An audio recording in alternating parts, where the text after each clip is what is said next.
Communication, media, they are in us, between us, and with us. In us, as creation, delivery, and perception of messages has become a feature of being human. Between us, as communication and media dominate social, cultural, and political experiences. And with us, as our society is being altered by dynamic communication forms and diverse media content. Hindi kailanman maikakaila na ang bawat ideya o salita, magkaiba man ang pagkakabigkas o pagkakalathala, ay may kahulugan at halaga. All these make communication media a relevant and fascinating field of study. This entails keeping pace with the latest innovations while also acquiring and honing critical thinking skills. The constant pursuit of knowledge can lead us to ask, how do we know what we know? In the Philippines alone, studies on communication and media have grown over the past decades, and they continue to grow. Many scholars, teachers, and students engage in research initiatives that vary significantly in their context, content, and approach. However, these studies are also done independently by individuals or small research teams from different institutions. Hiwa-hiwalay kahit na ang gustong malamay magkakaugnay. Our solution? Let's come together. Let's find a focal point. The Department of Communication Research of the University of the Philippines College of Mass Communication sees this as a great opportunity to bring together communication and media scholars. As the country's leading communication and media research academic institution and the sole center of excellence in communication recognized by the Commission on Higher Education, the department continuously pushes the envelope in advancing communication and media research in the country. Over the years, we have initiated activities in line with UP's mandate to promote research and development and contribute to the dissemination and application of knowledge. And now, to address the need for a focal point, we're putting up a hub for excellence in communication and media research in the Philippines. We call this research hub SALIC. SALIC means factor, element, or key ingredient. It is a root word of saliksik or research and mananaliksik or researcher. All these words refer to the goals of our research hub. Ang pagsusuri ng mga salik, ang paghahanay ng mga saliksik, at pagsasanay ng mga mananaliksik. These translations lay the conceptual foundation of the research hub's three components. Through suri, which means to examine, to investigate, or to test, we are establishing research laboratories that will study communication and media phenomena. Ano nga ba ang susuriin sa suri?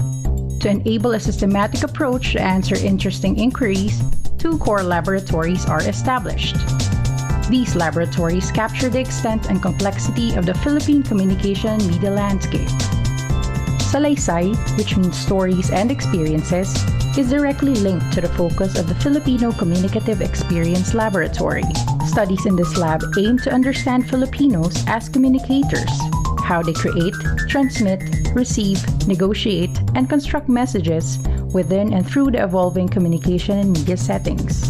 These are explored in inquiries like swipe left or right. How do Filipino millennials differ in communicating sexual desires in mobile dating apps? Kapamilya, kaibigan, kakilala, di kakilala, kanino ba tayo mas komportableng makipag-usap? Makiusap, makipagtsikahan, makipag-okrayan. Ano ba ang nagiging lagay ng mga anak sa paglisa ng mga magulang bilang mga OFW? Ano bang tingin ng mga barangay officials sa kababaihan at karahasan? Paano kaya nila naihahayag ang mga pananaw na ito sa pakikipag-ugnayan sa mga survivor ng violence against women? On the other hand, subaybay, which means to carefully observe or to monitor, is also a direct link to the focus of the Philippine Media Monitoring Laboratory. Studies in this lab aim to examine Philippine media content, the principles, procedures, and practices behind its creation and production, as well as how people receive and engage with such content. These are explored in inquiries like, have you ever read a lab story? What kind of science stories does the media report? Just, how polite are people in the comment section? How is gender portrayed in Philippine advertisements? May epek pa ba sa kababaihan ang mga patalastas ng pampaganda? Priority ba ng mga babaeng empowered ang binibentang kutis artista? Obviously, we still have so many questions left unanswered, and even more left unasked. To encourage a culture of inquiry, we need to ensure access to relevant sources. This is what we want to achieve through the Research Hub's repository component. Hanay, which means a series or a range, is a digital disciplinary repository. Dito nakahanay at ihahanay ang iba't ibang mga saliksik para mas mapadali pa ang pananaliksik. As a curated collection of scholarly research on Philippine communication and media, Hanay will house a vast array of studies from across the country and eventually across the globe. Through Hanay, which is primarily guided by open access initiatives, scholars, teachers, and students can easily search for and access relevant sources on Philippine communication and media research.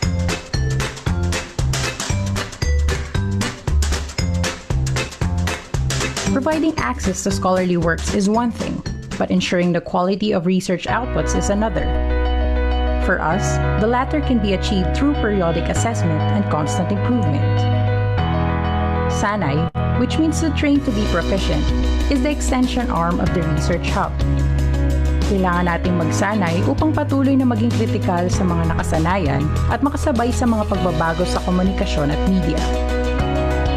Under Sanay, a training program series for communication and media teachers is designed to help improve research instruction in the field. By developing these programs, we aim to contribute in enhancing instructional competence in communication and media research by working together with our fellow educators. Complementing our goal to train teachers is the three-part communication and media research handbook we are currently writing. Intended to be a comprehensive resource for instruction, the handbook contains topics on conceptualizing research in communication and media, designing research in communication and media, and analyzing and reporting research in communication and media. Think of it as a cookbook of communication and media research, a step-by-step guide on how to design, conduct, analyze, interpret, and disseminate research. The next time we ask ourselves, how do we know what we know about Philippine communication and media, we just need to remember these. Suri, Hanay, Sanay. Ang mga ito ay para sa mananaliksik, para sa saliksik. Lahat ng ito ay sali.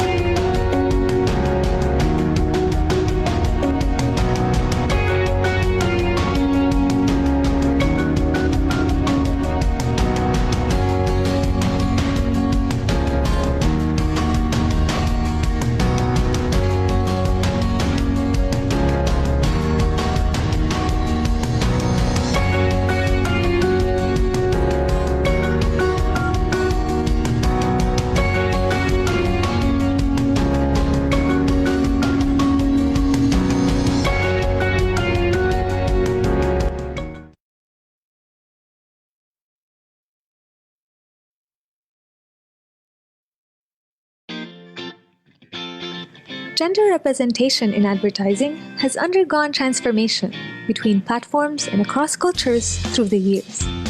Studies have identified various gender-related issues, like sexual objectification of women. The question is, are these issues still pertinent in advertising today? Let's see what this recent research on Philippine ads unveils. Contrary to previous studies, women did not appear objectified by other characters. However, they remained pressured to meet unrealistic beauty standards. Women more often endorsed products associated with beauty, hygiene, and youth.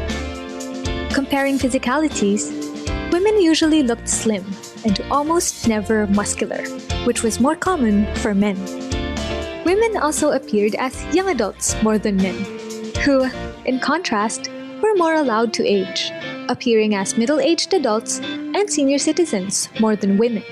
Social expectations projected on certain genders can also be observed in various gendered roles portrayed within specific settings. Most notably, the home is portrayed as a woman's domain, where she is most often found. A closer look reveals that she's likely to be in the kitchen and the dining area. Not only that, women also assumed parental roles more and were more responsible for childcare and domestic work. While men were also portrayed as parents, they only seemed to take the more enjoyable parenting role, like playing with their children, and the more economic familial role, which is providing for the household.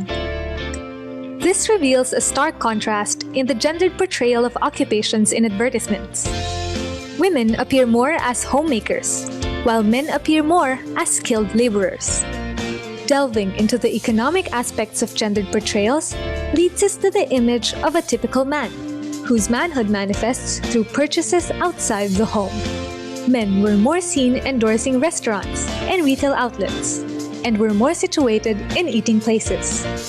Consumption, then, as dictated by advertising, has become a significant enactment of manhood.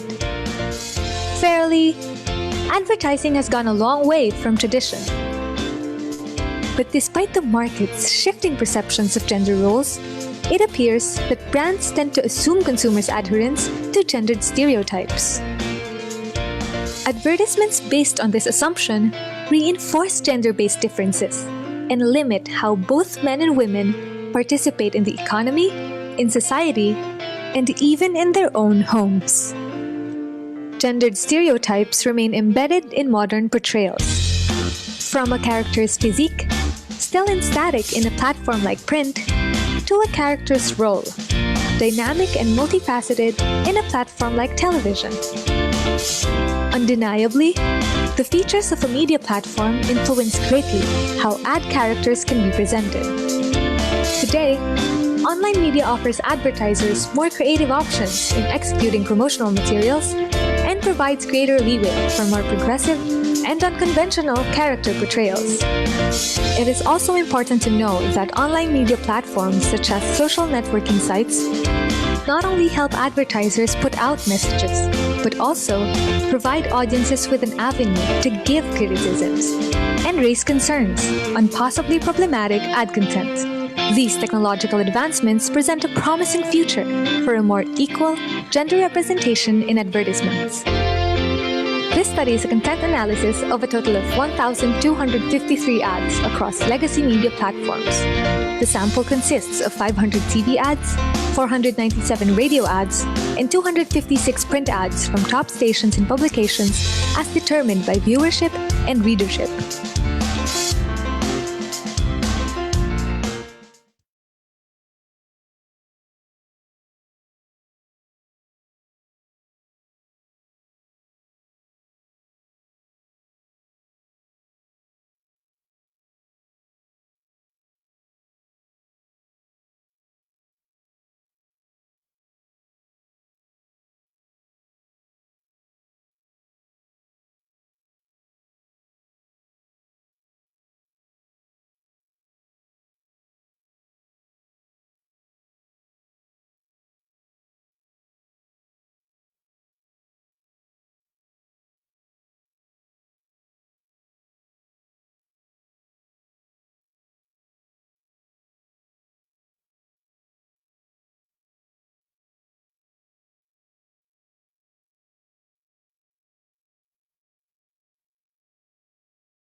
The program will start in 10 minutes.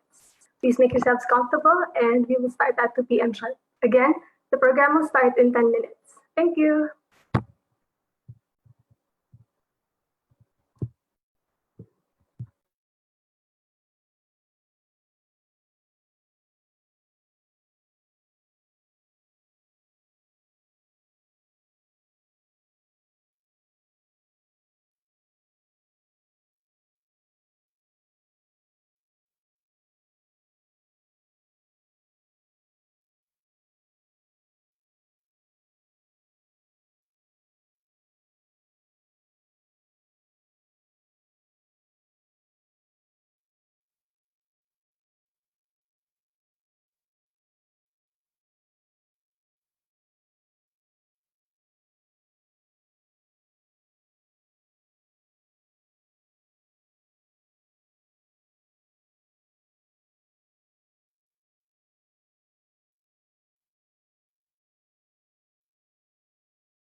Hello, good afternoon. Mic check, mic check.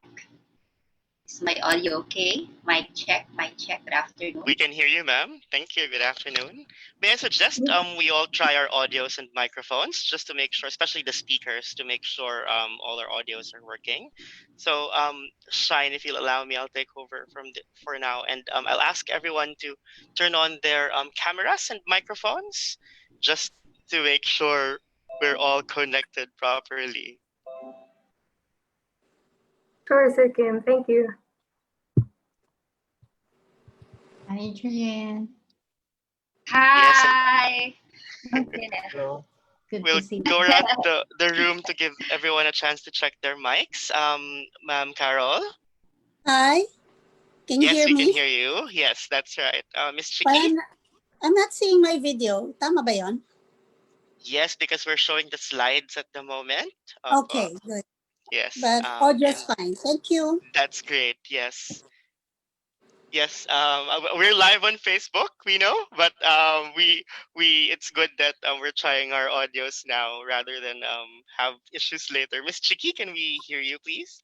Hi, good afternoon. Can you hear me? Yes, that's great. Thank you. Sir Enrico? Yes, I can hear you loud and clear. That's great. Thank you, sir. Professor Gunetha? Yes, I can hear you. Hello. Thank you, ma'am. Sir Janelle? Hi, I can hear you. That's great. And we've heard Ma'am Julian. Ma'am Wowie? Hello. Yes, Can you hear thank me? you. Yes, we can hear you. Miss Okay. Maya? Hi, good Hi, afternoon. Bea. Hi, Mama. Hi, Saya. Thank you. And Attorney Reggie. Good afternoon, everybody. Do I come in okay? Yes, we can hear you, sir. Thank you. I think we also have Miss Cindy. Hello. Can you hear me? Yes. Can you hear Yes, me? we can hear you. Okay. Hello. Thank you, ma'am. Still too bright. I think those are all our speakers. So Indeed. thank you very much.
Hello, everyone. Good afternoon and welcome to our forum on gender, advertisements, and the pandemic. I'm Shine and I will be your host for today. We face many changes, drastic and challenging changes even, if I may say, throughout this entire pandemic situation. So firstly, we just like to say that we hope you are coping well. You know, in true 2020 fashion, all emails now start with, we hope this email finds you well, and it just hits differently.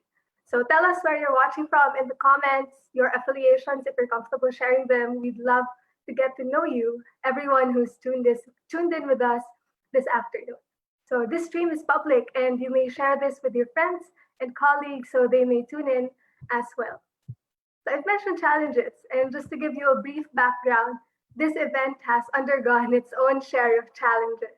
And this was supposed to be a public roundtable last March, and we had to postpone and reschedule and restructure the entire event, basically. And we're just grateful for our colleagues, our discussants, of course, from different fields and institutions, our moderators from the Department of Commerce, and of course, our incredibly supportive partners at Investing in Women, an initiative of the Australian government.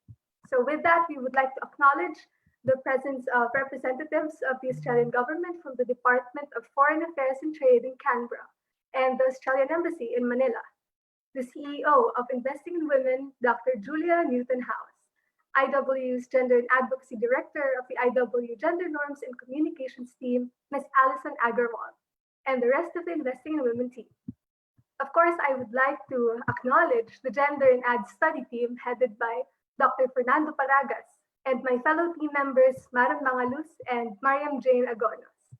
And how can I forget, this event will not be possible if not for our discussants and moderators who dedicated this entire afternoon to engage in a timely discussion on gender and advertising in these rather challenging times. So without further ado, let us start today's forum with the keynote speech. And we are honored to have our keynote speech delivered by Mr. Richard Sisson, Acting Ambassador of the Australian Embassy in the Philippines. Mr. Sisson is a Senior Career Officer with the Australian Department of Foreign Affairs and Trade. He commenced as Deputy Head of Mission at the Australian Embassy in Manila in July 2019. Prior to taking up his position, he was Assistant Secretary of the New Zealand, Polynesia and Micronesia branch in the Office of the Pacific, DFAP. He previously worked at the former Australian Agency for International Development, the former Department of Agriculture, Fisheries and Forestry, the former Australian Customs Service, and the Department of Defense.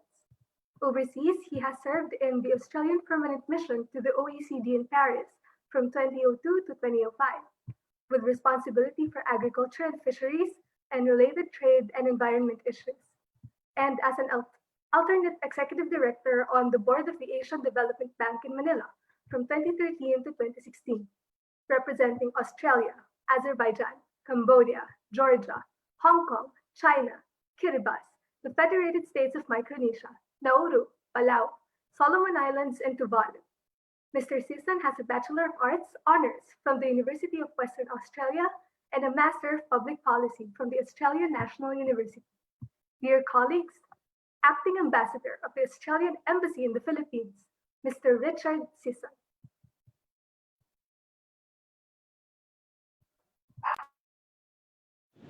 Good afternoon, everyone. Magandang hapon, and welcome to the online forum on gender, advertising, and the pandemic.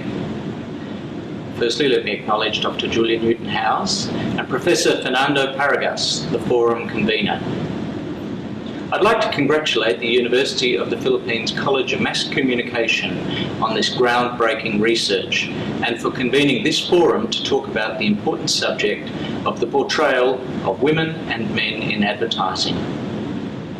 Through Investing in Women, the Australian Government is pleased to support the University of the Philippines and their important research on gender representation in Philippine advertising. Our support for this research stems from Australia's commitment to gender equality and to strengthening women's economic empowerment. You may wonder What is the relationship between economic empowerment and advertising? Well, this research forms part of the evidence base that investing in women is building on how gender norms can limit women's economic participation and how society, including the advertising industry, can help to bring about positive change. UP's research found that when advertisements show men and women in the home, they tend to rely heavily on stereotypes. The woman is almost always in the kitchen or tending to the kids and caring for the family. The man is almost always the one wearing business clothes, with little or no participation in family tasks. Data suggests that the world will lose $12 trillion in additional growth by 2025 if it fails to allow women and men to participate equally in the economy. Just think about that, $12 trillion. Advertising impacts people's behaviours in a manner that other mediums cannot. This is partly because advertising is everywhere. It is across all forms of the media that we consume. And now that most of us carry around mobile phones, we have advertisements in our pockets and we engage with brand messages even while we're on the move. By design, advertisements are among the most persuasive messages we come across in our daily lives. They are, after all, tools for convincing consumers to buy products, services, or ideas. Advertisements are so powerful, they are believed to not only mirror society, but to mould public perceptions, attitudes, and behaviours. During this time of the global COVID-19 pandemic, the discussion around the issue of gender portrayals in advertising remains highly relevant.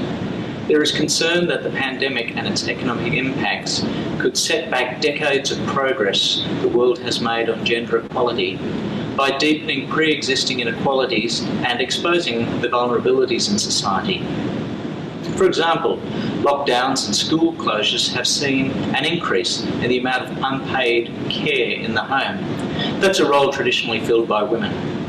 A majority of frontline health workers are women, and the extreme pressure on health services is taking a huge toll.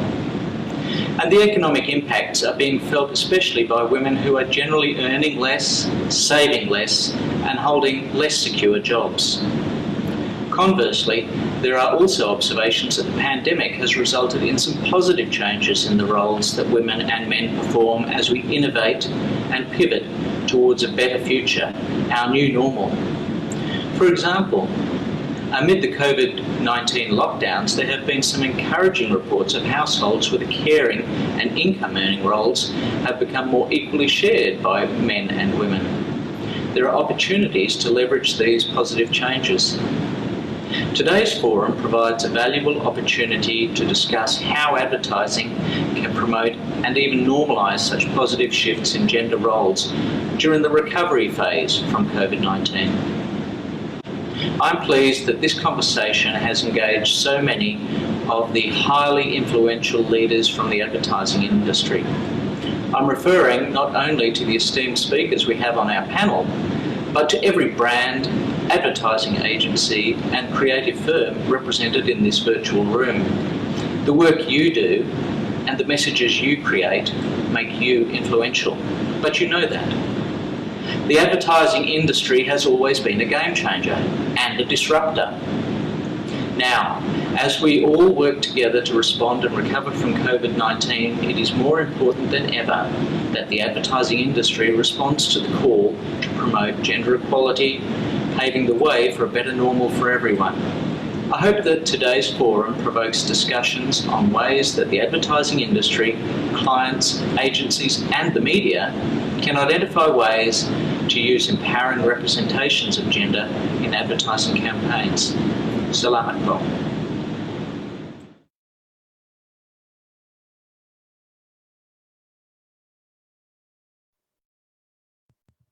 Now, to give us a background of the Gender in Advertising project, we have the project leader, Dr. Fernando Paragas, professor from the UP College of Mass Communication, Department of Communication Research. Dr. Paragas completed his PhD degree in Mass Communication at Ohio University as a scholar of the Fulbright Program of the United States of America. Dr. Paragas earned his MA in Urban and Regional Planning, for which he received a Dean's Medallion, and BA in Communication Research where he received the Best Undergraduate Thesis Award at UP Diliman. Prior to returning to UPD, Dr. Paragas taught at the Wickham Lee School of Communication and Information at the Nanyang Technological University, Singapore. He has 19 academic publications, 48 competitive conference papers, and over 50 commissioned studies and invited presentations. Dr. Paragas was a recipient of the 2019 Gawad Chancellor sa Natatanging Guro, the highest award bestowed by UPD on its faculty members. Colleagues, Dr. Fernando de la Cruz Paragas.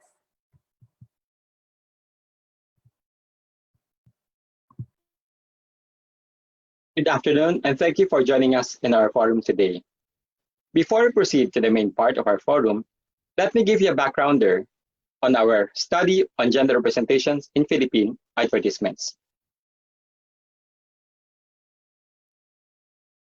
Informed by the pioneering work on female objectification and commodification, scholars have surfaced gendered stereotyping in the last 40 years in media. These studies have served as basis for significant advocacy work. However, because of persistently traditional notions of gender and their corresponding depictions in media, questions about gendered stereotyping in advertisements remain. Guided by canonical as well as contemporary work on gender representations in media, we content analyzed a total of 500 TV, 497 radio, and 256 print ads. The sample comprised randomly selected unique ads that were shown within constructed weeks in 2018.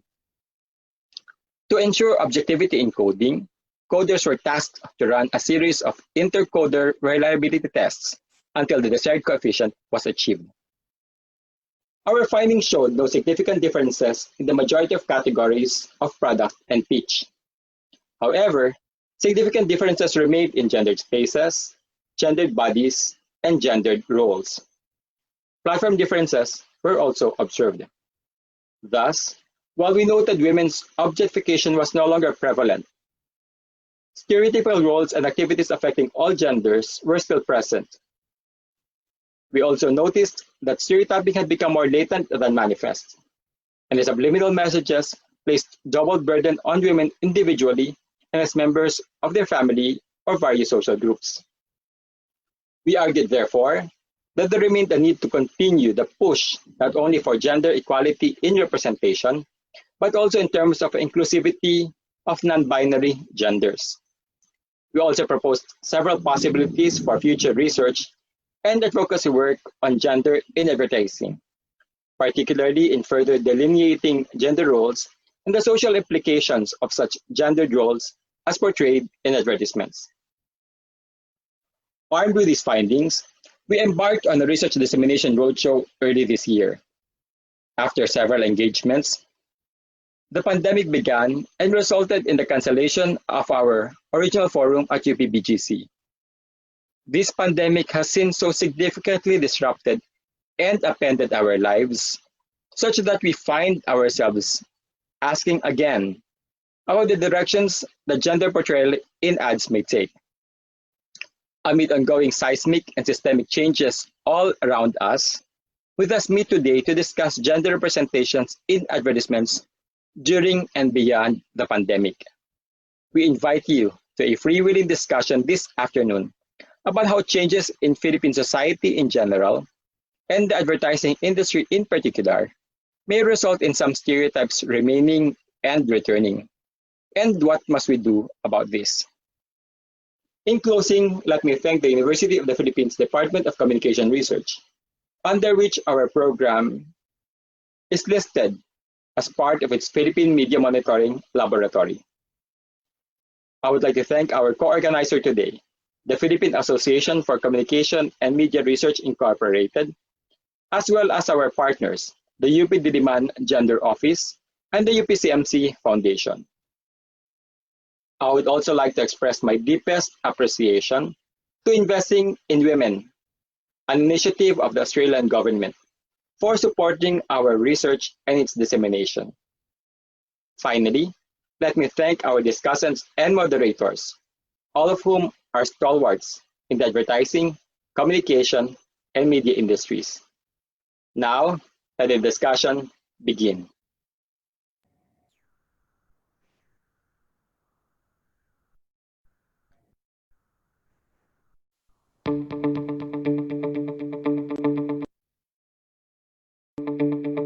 Today's forum on gender, advertisements, and the pandemic hosts 10 esteemed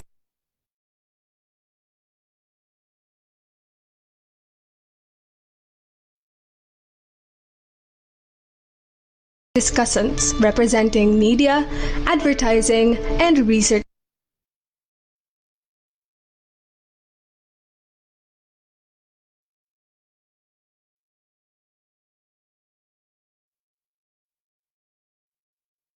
Sectors. The discussions will be moderated by three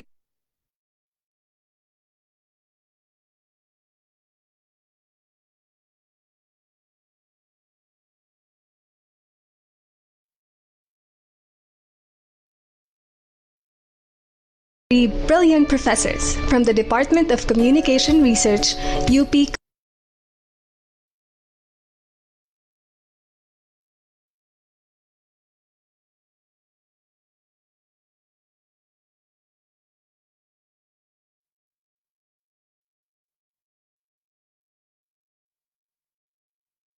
College of Mass Communication. The program is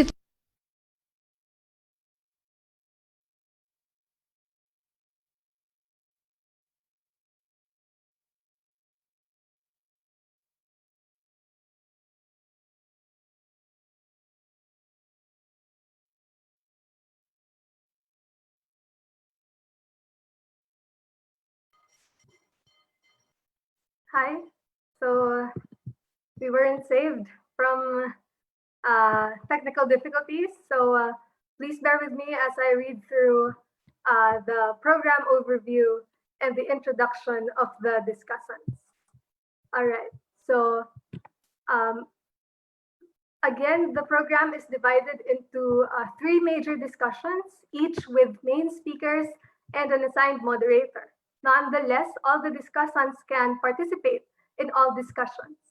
Part 1 will focus on gender in advertising and allied communication practice. In this part, we will be hearing from Mr. Romel Pentino, General Manager of Starcom Philippines, Ms. Bel Tionco, President of the International Association of Business Communicators Philippines, Ms. Chiki Escarial Go, Chief Executive Officer of Mansmith and Fielders Incorporated, and Mr. Enrico Caruncho, Chief Executive Officer of A&A Avellana. Part 1 will be moderated by Dr. Jonalu S.J. Labor, Associate Professor at the Department of Communication Research and Director of the National Service Training Program of UP Diliman. Dr. Labor received the UP PhD Incentive Grant for 2019 and the UP Diliman Centennial Professorial Chair in 2018 for his research on the online facework and presentation of young Filipinos in mobile dating applications. Next, to tackle research as inputs for gender portrayal, Part 2 will feature insights from Ms. Carol Sartu, Managing Partner of Consumer Republic Incorporated, Ms. Cindy Cruz Cabrera, Gender and Development Officer from the UP Diliman Gender Office, and Dr. Maria Guneta Y. Pusta, Communication Professor from the University of Santo Tomas. Part 2 will be moderated by Dr. Julian Tessa Y. Baldo Cubelo, Associate Professor and the current Chair of the Department of Communication Research. She is a communication and media scholar, a women and gender advocate, and a development worker. For her doctoral dissertation, she has studied the representation of women in advertisements through a co-optation of feminist ideologies. Finally, Part 3 will be a discussion on promoting gender, where we will hear from Ms. Maya Estrada, Operations Manager of the Ad Standards Council, Attorney Rudolph Steve Hularbal, a representative from the Kapisanan ng mga Broadcaster ng Pilipinas, and Mr. David Guerrero, Chairman of the Association of Accredited Advertising Agencies. Part 3 will be moderated by Assistant Professor Maria Aurora Lolita Liwag Lumibaw, a gender and communication expert. She holds a Master of Arts degree in Media Studies and is on her way to earning that PhD in communication. A women and gender advocate, Professor Lumibaw has worked with the UN Women and was the executive director of Kanlugan Center Foundation, a non-government organization which provided direct services to distressed OFWs and trafficked women. Colleagues, our discussants and moderators for today. Thank you so much, Shine. Dr. Paragas has talked about representations of women on screen in ads, where we saw the places women are often found in tasks that they're expected to be doing. That's what the audiences see. But on the side of the ad creators and communicators, what role does gender actually play in the development of advertising strategies? Also, with various industries all over the country that were forced to downsize because of the pandemic, the advertising industry included, we would like to know the gender distribution in the workplace, in our ad agencies, as well as in our communication and media service institutions. So to share with us their insights, we have 4 speakers from various institutions in the creative communication industry. First, let me call on Mr. Romel Pentino, General Manager of Starcom Philippines. So what do you think, Romel, is the answer to that question?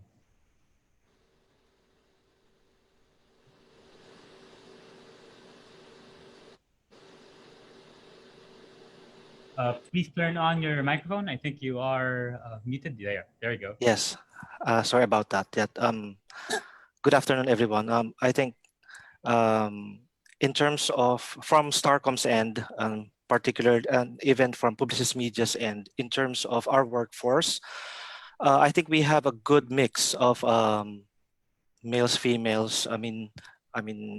It's in the past, I think particularly media, actually females are drawn to this industry. 1 second.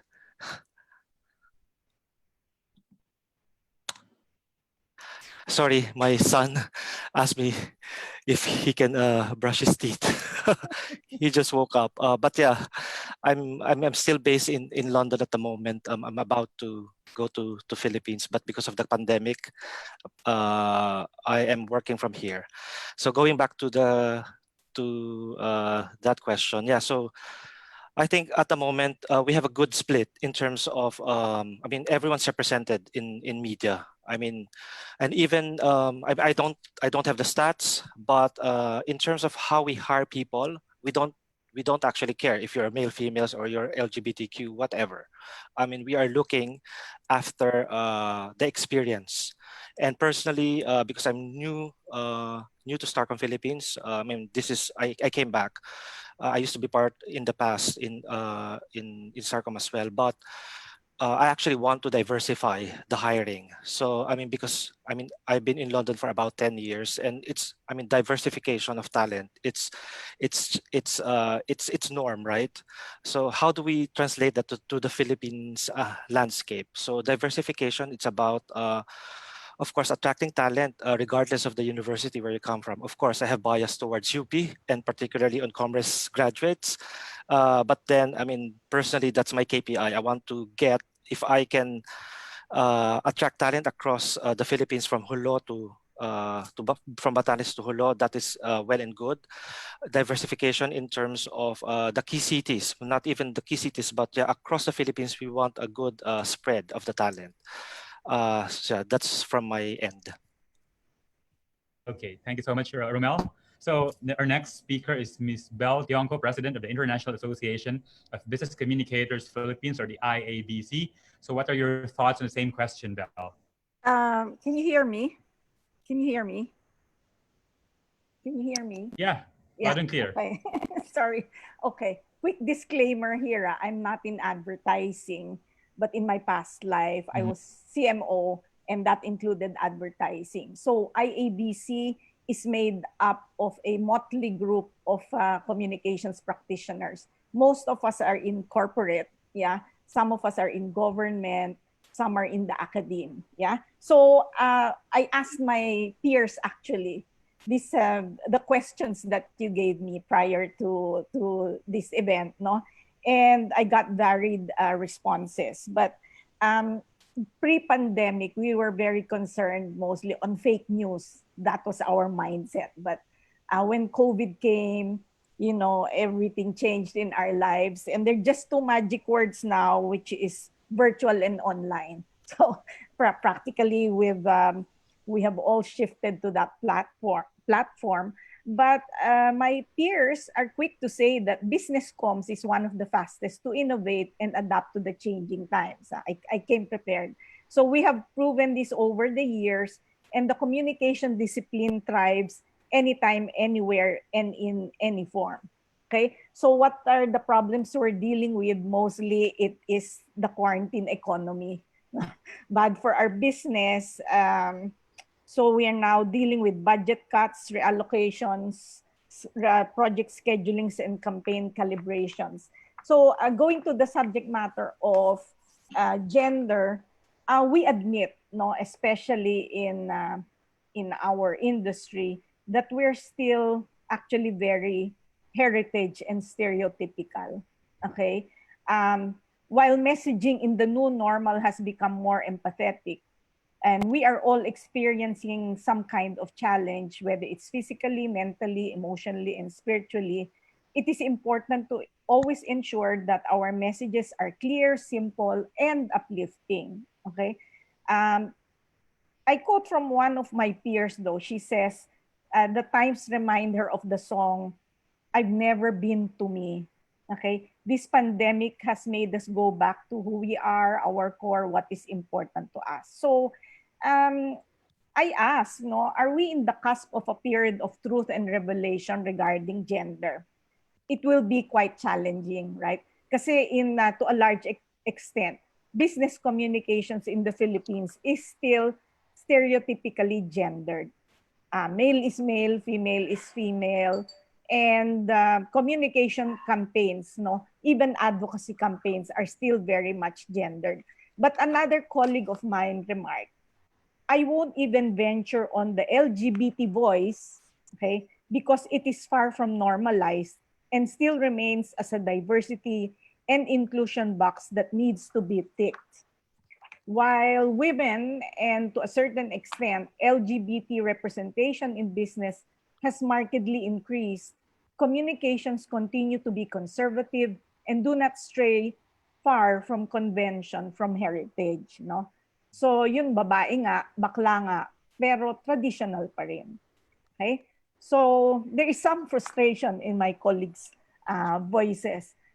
In conclusion, let me just say that if we are really to promote transparency and acceptance, then there is a need to redefine our industries so that we can expand the voices of those whose uniqueness need to be heard and to be taken as a vital member of society, or as vital members of society.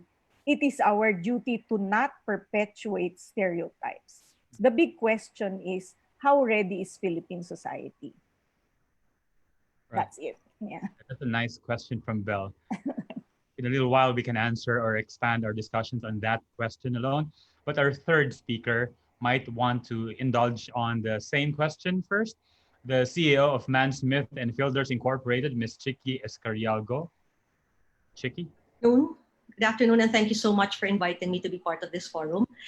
Like Belle, I do feel a bit like the odd woman out, seeing the roster of esteemed speakers and panelists coming from advertising, media research, and the academe. No? I come from the marketing consultancy industry, and I have been asked to speak on how it affected us, how the pandemic has affected us, and I tried to relate it to the topic, no, as discussed today. At the onset, I will already state that there is no gender implication in the marketing consultancy field. The Man Smith team of industry experts and consultants, we are hired or engaged on the basis of our expertise in areas of specializations that do not or should not have any gender preference: marketing, sales, strategy, innovation, leadership, So there's no gender issue there. And as such, we do not have a gender slant when we create awareness, no? And when we do our awareness campaign. However, we do organize a lot of events, talks and conferences, and there is always a deliberate effort to ensure there is gender balance when we put together our panel or our list of speakers. Sometimes it could be a challenge when we do not find enough women that will fit the topics of our design programs. Because let me explain that when we design our conferences, we always have a topic and we have a framework for the theme, and then that would attract a specific target market, and then we invite the speakers to fit certain topics. So it's not the other way around. A lot of events organizers invite the speakers and then come up with a topic afterwards. So ours is the other way around. But yes, we are very deliberate in our effort to ensure that gender balance in any attempt we make when we put together our events. But I wanted to allow me to contribute some value to the discussion of the Wais versus galante discussion by switching to my two other hats. No, I think I was originally invited last March as an advocate of women's economic empowerment and gender diversity as immediate past chair of the Women's Business Council Philippines. I'm immediate past chair. My term ended last April. As chief behaviorals, and my second hat is as chief behavioral strategist of Mansmith and Fielders, where both roles now as women biz and as chief behavioral strategist intersect with my being a graduate student of anthropology with an interest in gender issues and behavioral psychology. Cindy here is my classmate in anthropology here at UP Diliman. I'd like to pose some questions wearing these two hats, which I hope the rest of the panelists can be able to address for my education. One, are we measuring the right things when we look into gender issues like equality or diversity in the portrayal of women in media today? Is the Wais versus galante description still relevant in the portrayal of women in media today?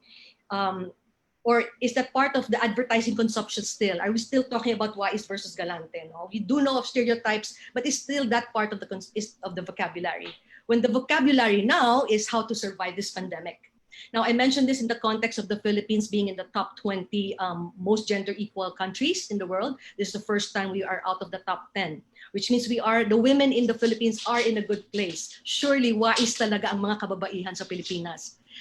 So I pose the question, should there be now part of a new empowerment vocabulary to help us measure the accurate portrayal of gender in our culture? For example, with men and women now working from home, beyond just measuring who does the bulk of the work, shouldn't we also measure who has the biggest voice in making the final decisions, not just in the traditional fields like household upkeep or taking care of the children?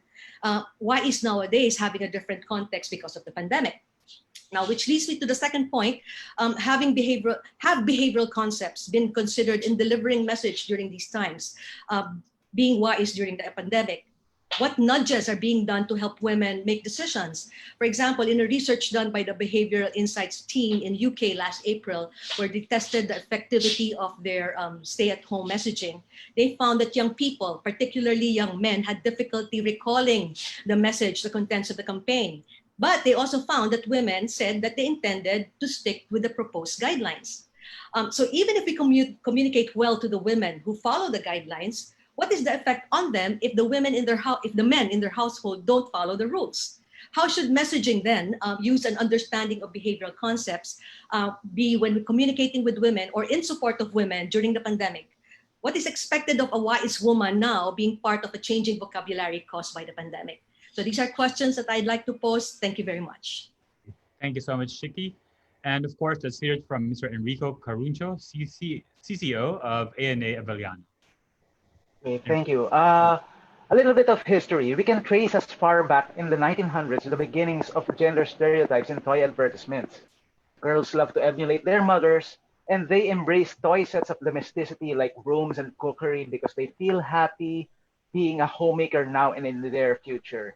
Boys, on the other hand, prefer toys that teach them to build and engineer, preparing them for manual labor as what most of the fathers back then would.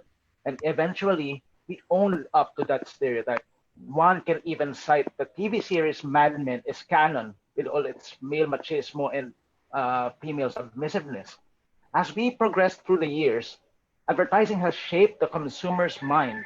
Men process the advertisements message outright and linear, being the quick thinker, while the women tend to be more emotional and analytic, thus making them the wise ones, taking a look at the underlying messages from the ads. When I started in the field of advertising, my bosses were mostly female. Regardless of age, position, and title, they showed similar leadership capabilities as any male boss would. I entered a branding communication agency and it was led by two young ladies, roughly as old as I was during the time. They handled their stations and creative departments quite well. When I switched to the advertising agency, I was under the leadership of a female creative director, sharing the same energy as my previous superiors.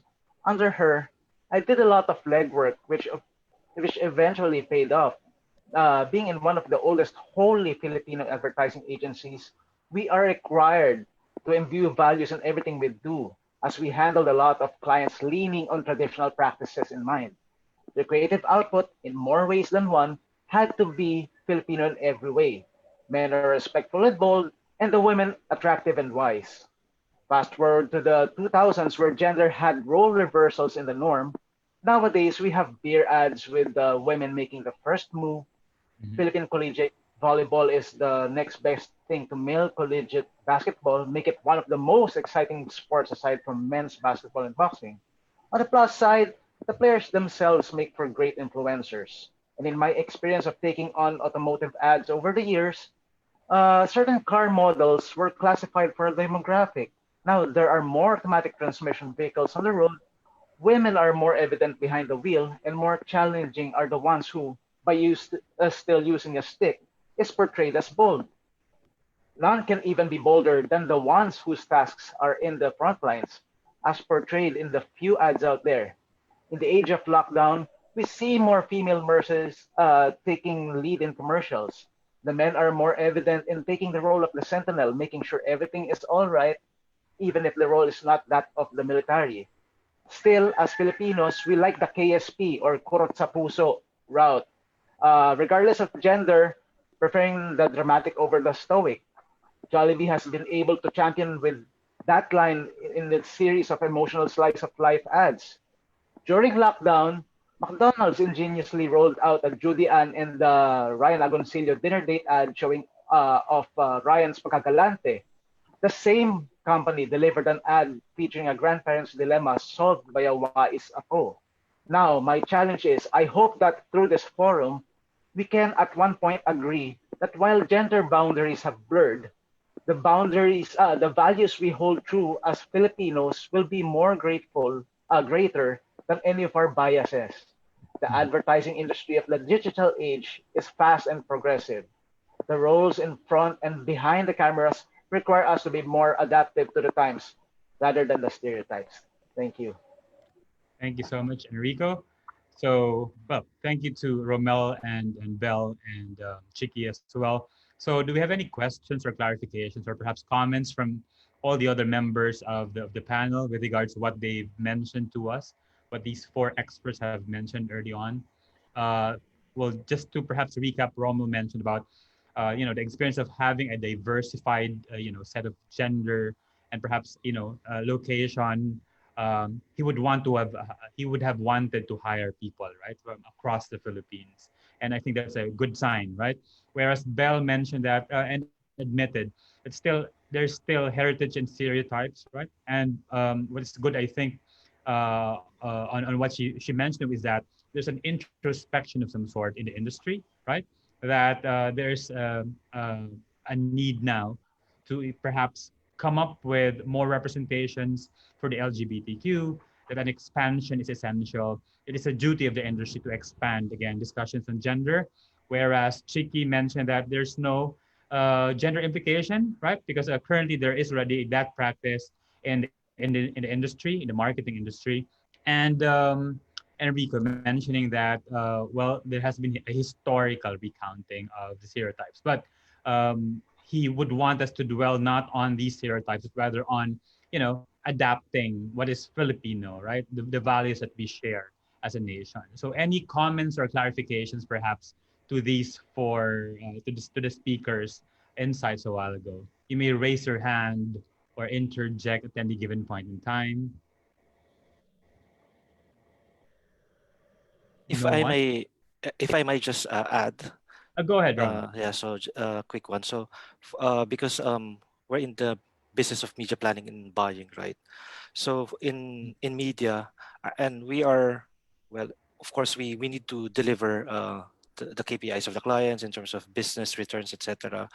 And we need to understand the target market. And majority of the brands that we are managing, of course, it depends on the category or the brand.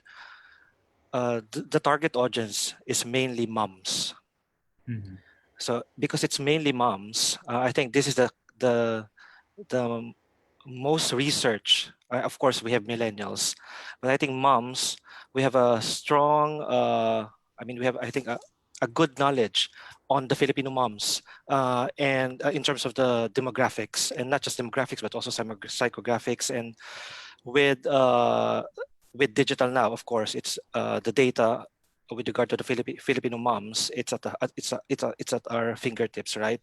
So, but I think in terms of how we plan media, in terms of reaching the the Filipinos, right, across the Filipinos nationwide, we are quite biased in terms of really talking to moms.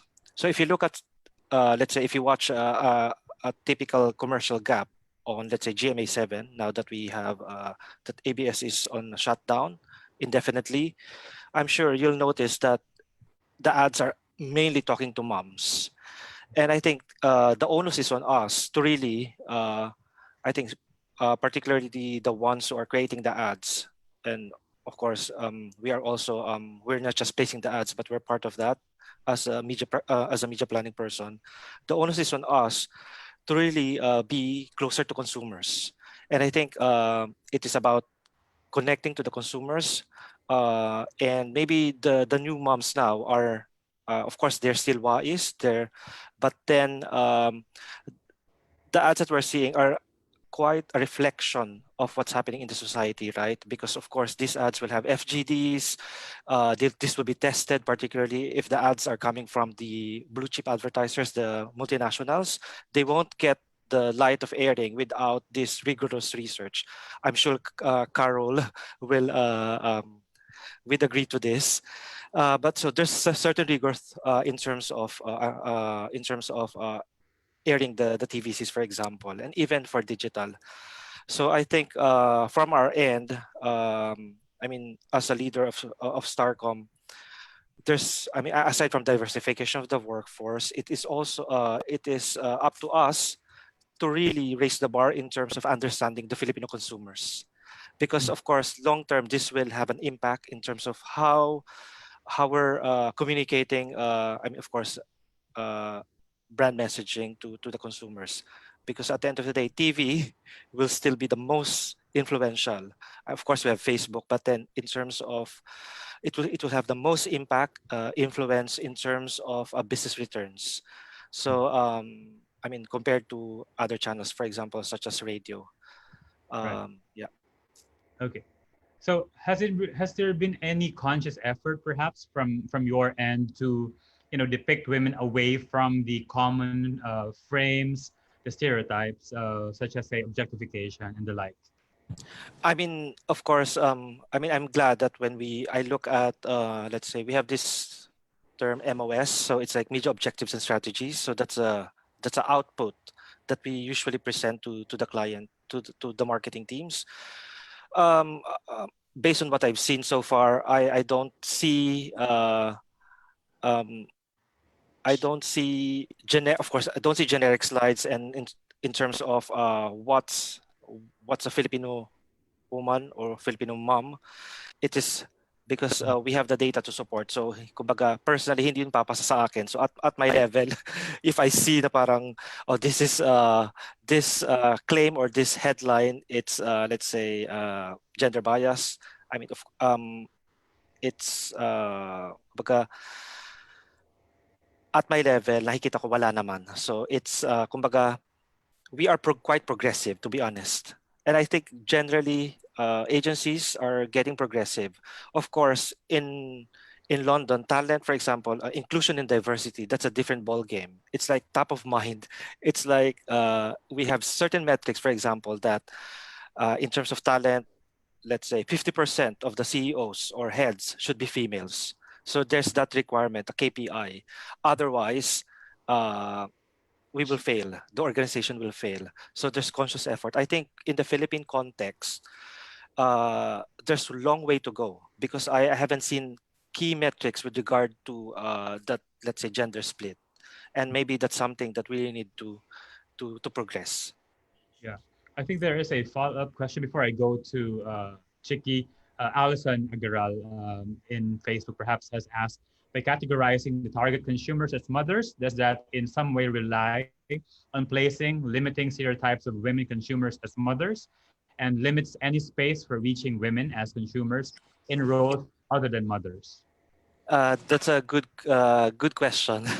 I mean, in media, of course, we're balancing the targeting of moms. I think this is a legacy. It's a legacy challenge, right?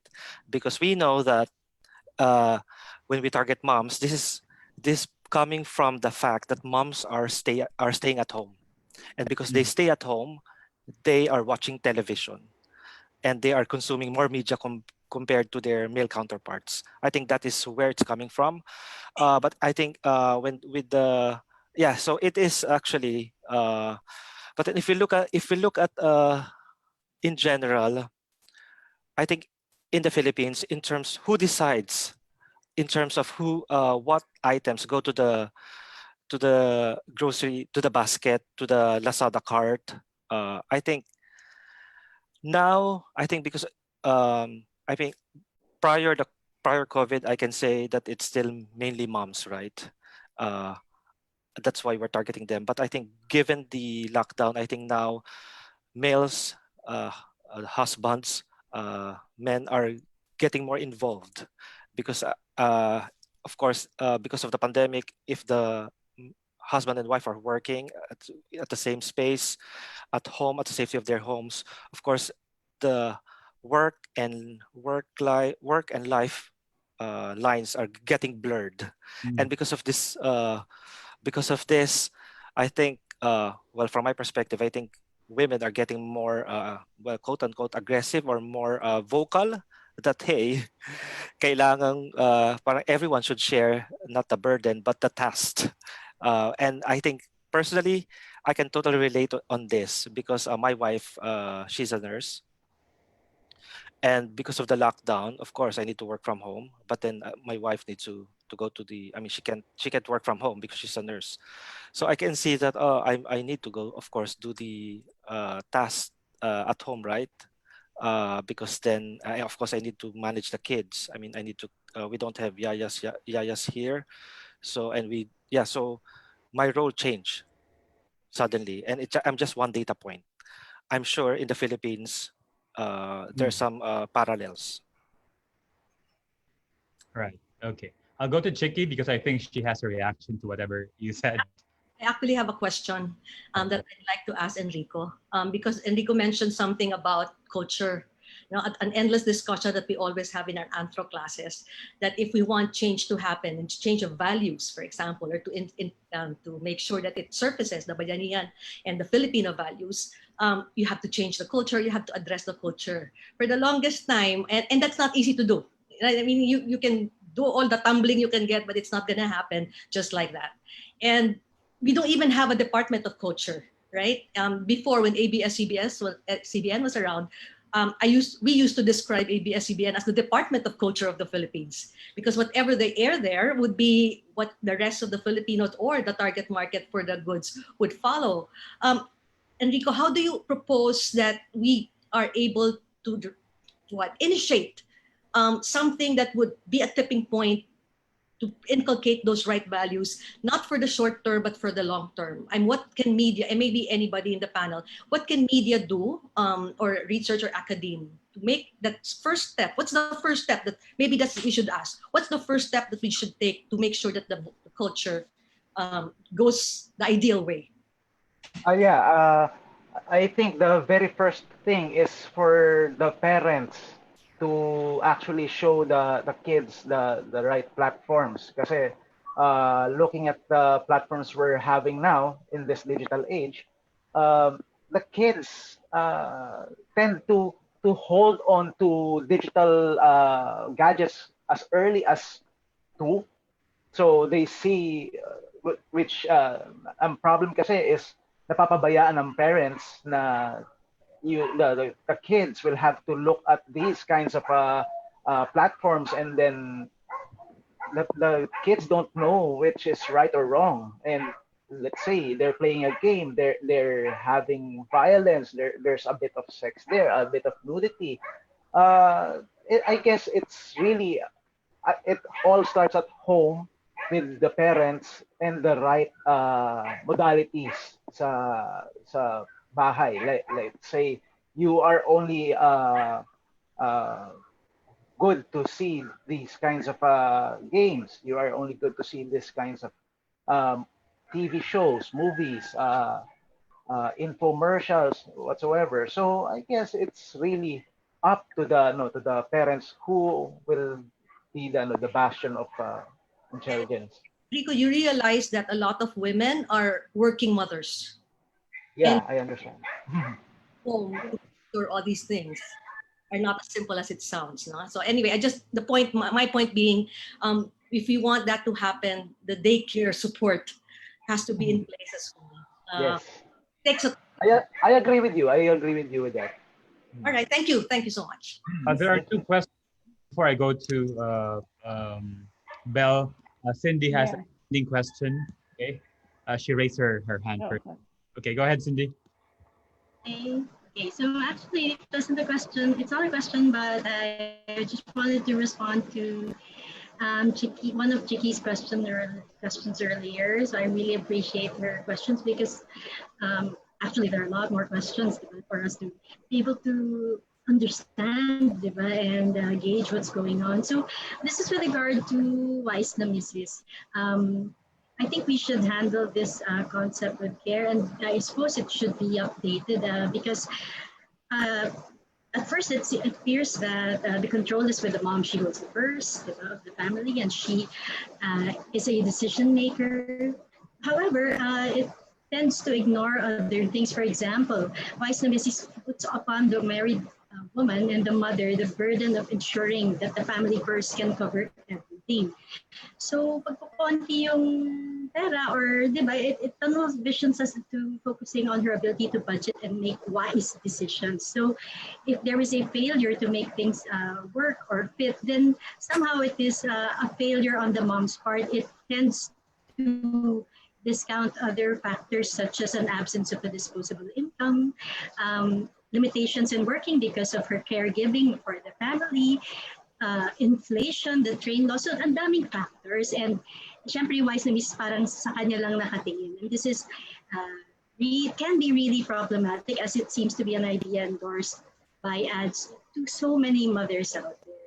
So the same also goes for the galanteng lalaki, because it's not referred to as a married man or a family man, and the income doesn't seem to have to be decided in consideration of the family. There's pressure that he is a galante, he can spend, and whatever it is that he brings home, well, the Wais na Misis will have to make do it. So I think these I really agree with Chiki that care should be taken. Maybe we should update these, and we should handle this with much thought, because ideas like this are endorsed to the general public, because advertising is very important.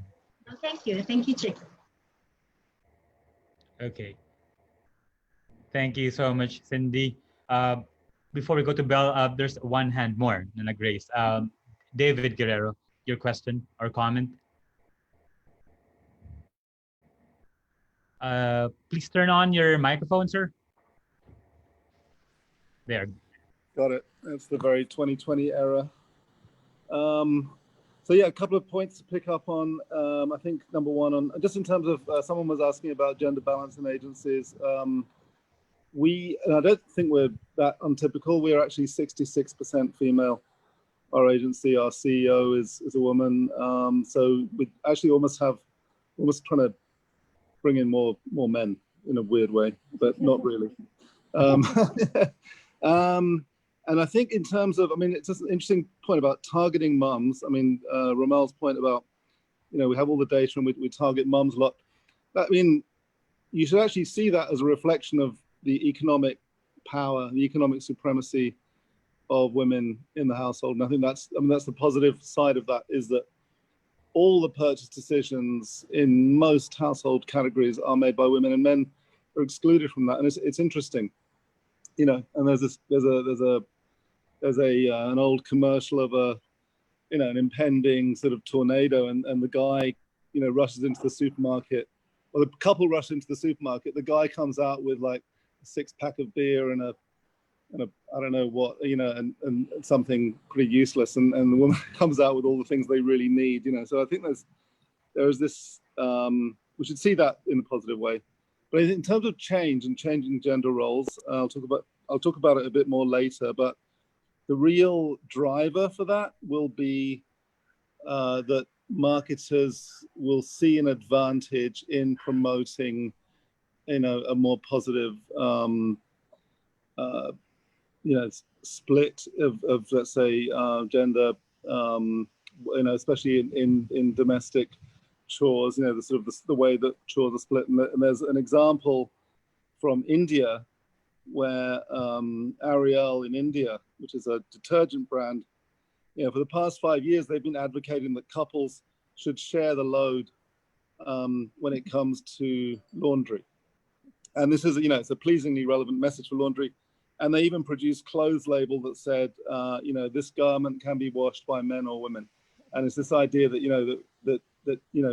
we need to think more rationally about how things are organized, and and I think by doing that, they gain an advantage. So Ariel's sales are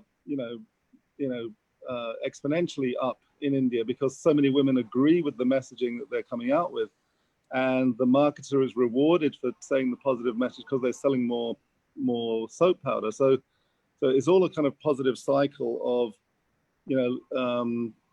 empowerment, or messages of empowerment, or messages of behavior change that can then drive, meet the objectives of the marketer. So it's still a business in the end. And I think what will drive change is that marketers see an opportunity in articulating the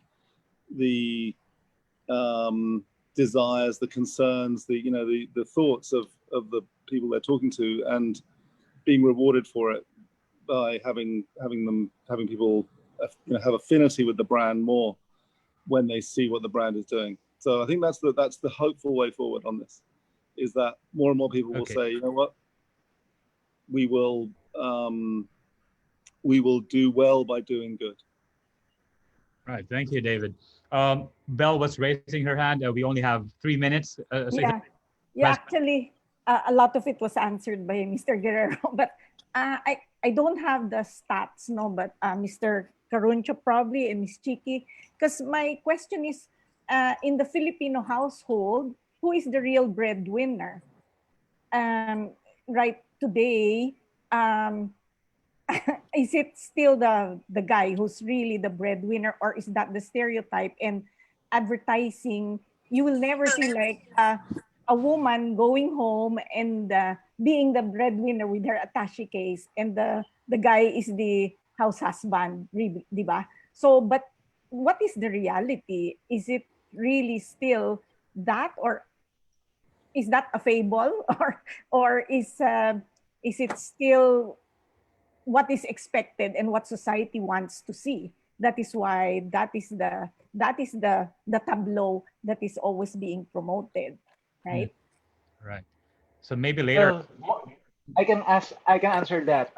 One of the key here is all the jobs now are open to different time zones. I'll show you why time is a key. Remember when we started doing the call centers here? Most of our agents are mothers, and most of them are on the jobs na before. The moms will stay at home ng morning until night. Now the moms are staying out working ng this oras ng gabi. So there will be a real change talaga in the paradigm. you're saying who are the breadwinners now? Pantay lang? 50-50 Pantay lang or siya. pantay Yeah, lang? it is. And I don't have okay. the numbers, but yes. I'm looking at our clients' Facebook pages. I read through the discussions there. Most of the actual na nag-i-inquire about prices are moms. Mm-hmm. But what is So our that's ad? one of our- But what do we portray? Yeah. Who is the breadwinner? Who is the one who? Kasi we're always talking about mothers. You know, even if mothers are earning, mother pa rin yung portrayal, right? The kids are around her, and the husband goes home and greets her, which says that she's in the house. She's the mom. She's the one who takes care, who cleans, who does the laundry, right? So that's kind of ironic, di ba? Yeah.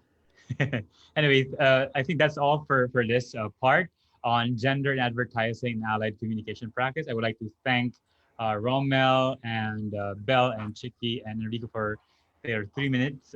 Later on, they will be given a chance to ask questions as well, after perhaps the second and the third parts. So I'll turn over the spotlight to Dr. Baldacobello.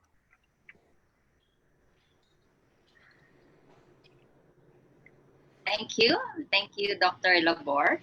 I hope my audio is clear. So, okay, let's go to part 2. In this part, we are going to talk about research as inputs for gender portrayal. Ang sarap ng usapan kanina sa first part, no?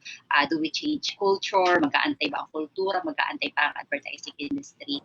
So, just, thoughts to ponder for our discussants for this, for the second part.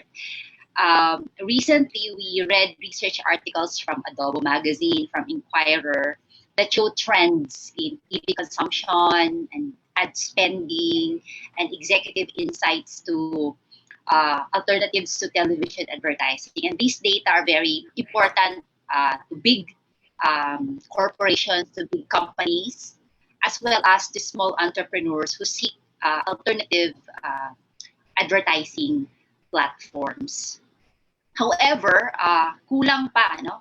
Kulang pa yung data about gender representation. So the question really for the second group of discussants ay how will research help? No? How will research help in elevating the discourse in the advertisements that we see? Siguro research from the industry and also research from the academia.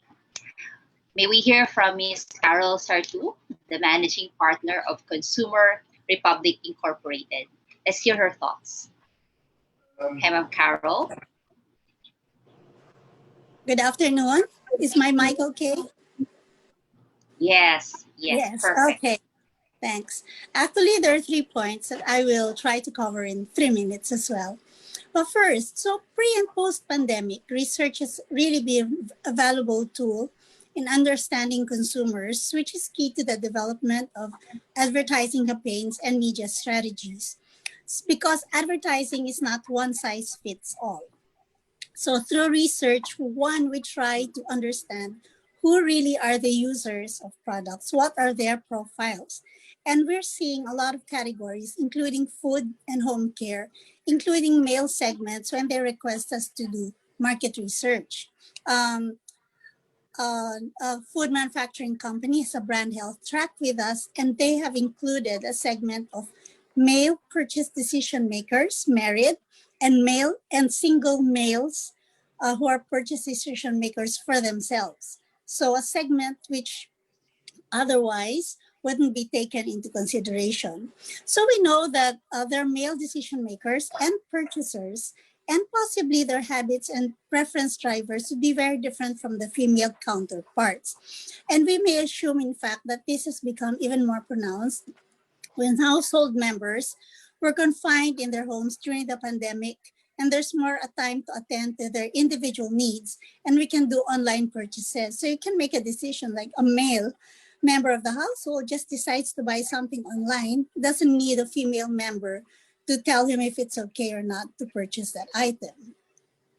And this is also being redefined by changing household structures where we have male decision makers from OFW families where the females are abroad, or males and females now living on their own to be closer to work, like we see with a lot of BPO employees, or those who simply want to be independent. So you have male adults living on their own and they are the decision makers, and easily you can portray them in the advertising for products that they consume. Now, based on the profiles, we can make differentiations by gender and other demographic or psychographic segmentation. So we look at their usage and purchase decision making and behavior, which are inputs to advertising copy and visuals. We identify the communication touch points, which will then tell you where do they go, what media do they access. And it should be noted that advertisements may be tested for message delivery, acceptability, and relevance. With this, marketers are guided in who and how to portray their target markets and what to say to them. How many innovations in digital analytics online result in the return or enforcement of gender stereotypes?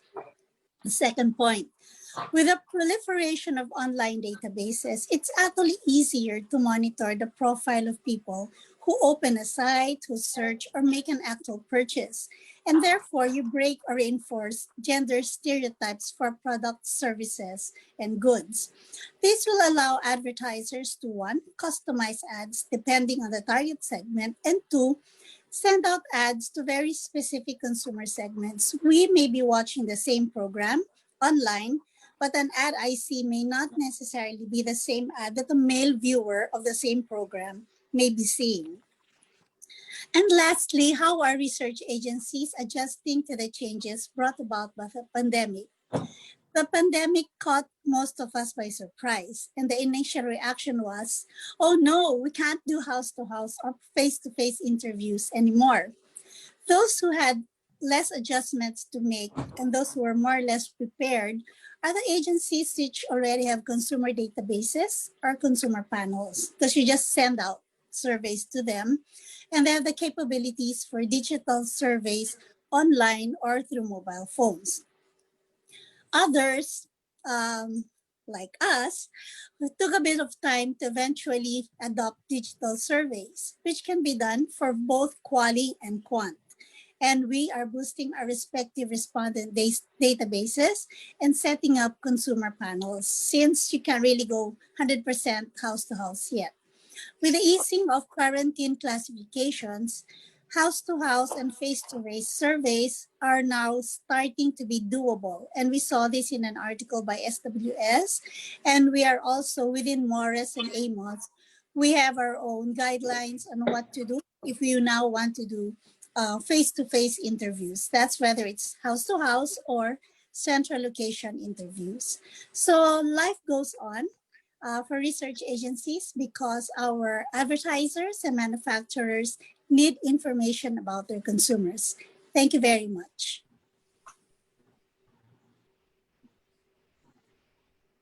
Okay. Thank you, Ms. Carol Sardu. Next, we have Gender and Development Officer from the UP Diliman Gender Office. May we hear from Ms. Cindy Cruz Cabrera. Hi, good afternoon. Hello, Dr. Julian and all the esteemed speakers. So I'll be answering in 3 minutes the question plus some of the briefings given to me before this, which was to contextualize the contribution of research, possible contributions to advertising. So advertisements play a much powerful role in our lives and media. Their inherent attractiveness and ubiquity across all media command our attention and compel us to buy into solutions. The calculated relatability lies in what resonates with us to the very core, and this is gender. While we exercise agency, of course, in viewing and constructing gender, perhaps we consider ourselves impervious to seduction of ads. Ads are actually able to present and normalize gender portrayals due to the truth teller and truth maker qualities of media. Embedded messages influence us to make small, everyday choices that actually have very real impacts on the way we live, conduct ourselves, and perform our gender. Ads have remained awash with depictions of gender binary. though more nuanced. The father as primary breadwinner and decision maker, the mother as primary caregiver and homemaker, the male an active doer, and the female a passive receiver. The boy a subject that achieves, and the girl an object observed and acted upon. The sexual male and the sexualized female, among many others, with the LGBT either invisible and absent or conspicuously and boisterously present. And now with this pandemic, our lives have been appended with great gendered impacts. So many reports of mounting pressures on men to provide and protect amidst great economic upheaval. Huge burdens on women of 24/7 family care and remote schooling during lockdowns, and increased domestic violence and safety issues in public spaces among those. So these developments have tended to exacerbate gender division of labor issues and heighten role expectations already depicted in enforced demands. So academic research has much to offer towards breaking gender tropes that continue to prevail. It can inform ad conceptualization and creation to become increasingly gender sensitive and responsive. It makes visible the issues and concerns that tend to be rendered invisible, trivialized, or irrelevant. It gives voice to perspectives other than the dominant default male view. It surfaces cultural and social constructions of gender, and it interrogates and articulates discourses in operation.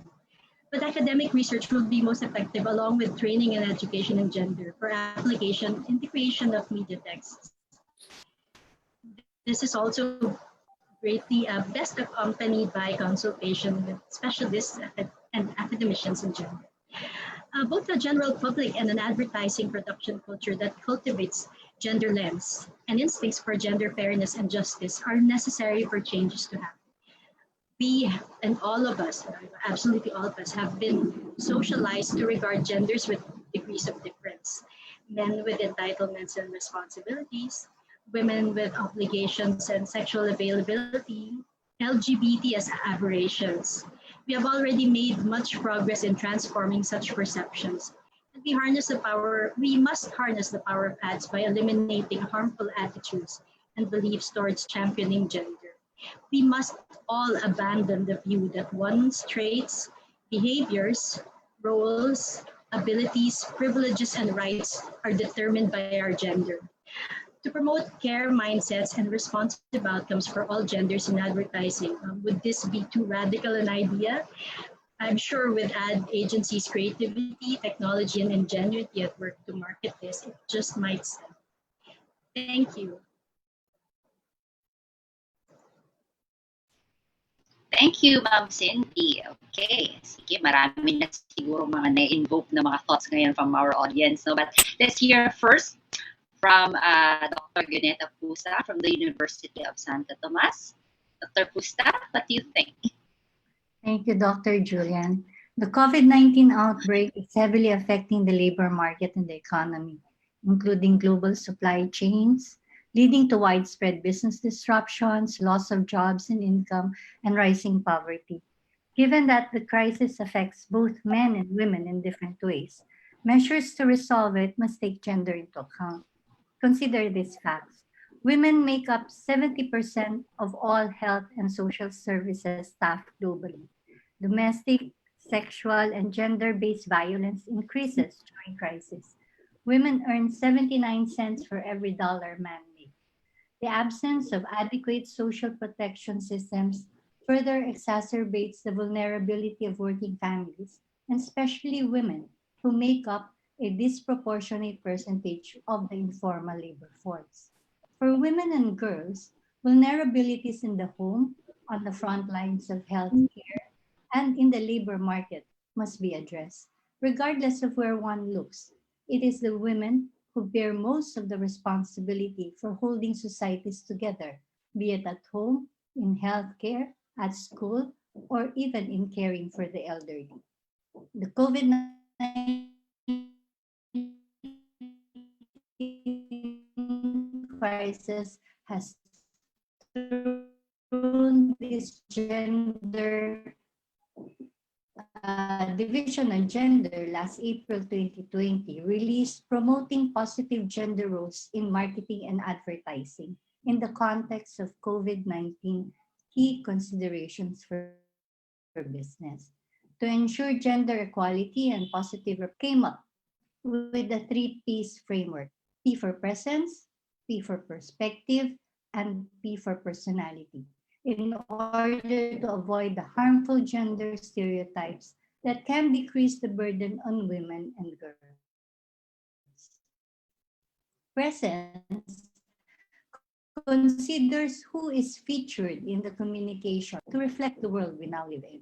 Perspective relates to the framing of the communication and from whose perspective the story is told. That care should be taken into account in featuring male and female equally.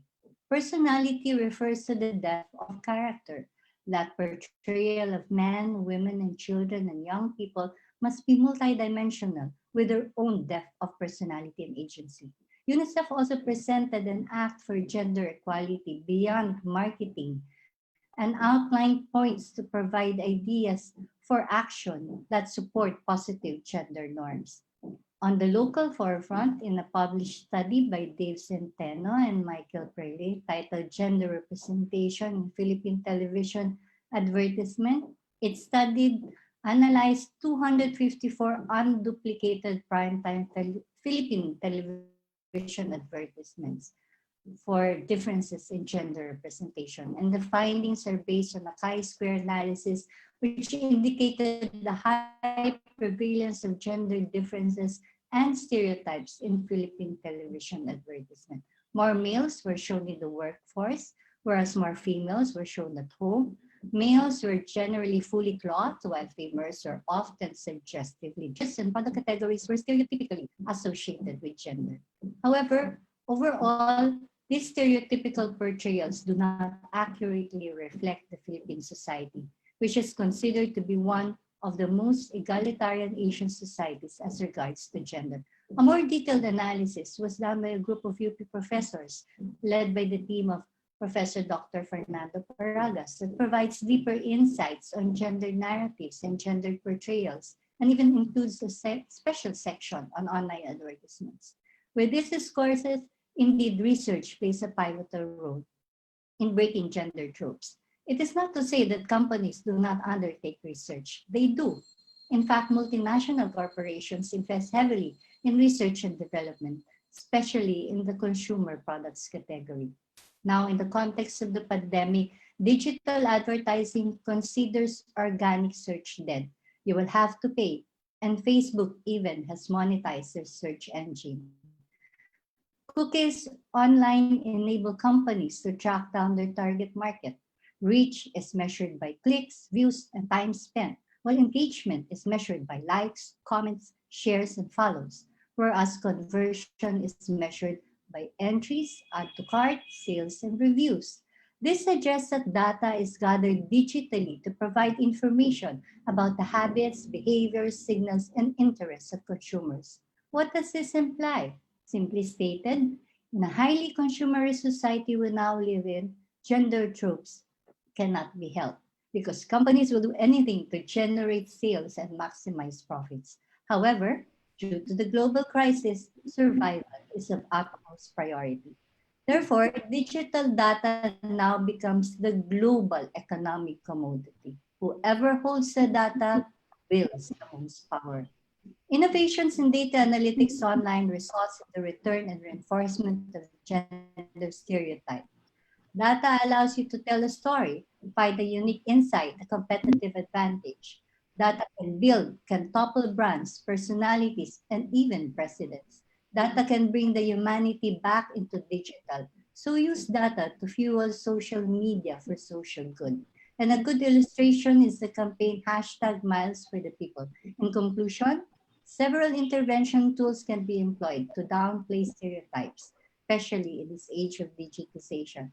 The challenge remains, how far will companies go to further their profit motives, and at whose expense, and what interventions will they undertake to support gender norms in the workplace, marketplace, and the community?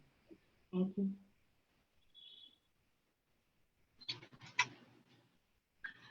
Okay, thank you, Dr. Pusta.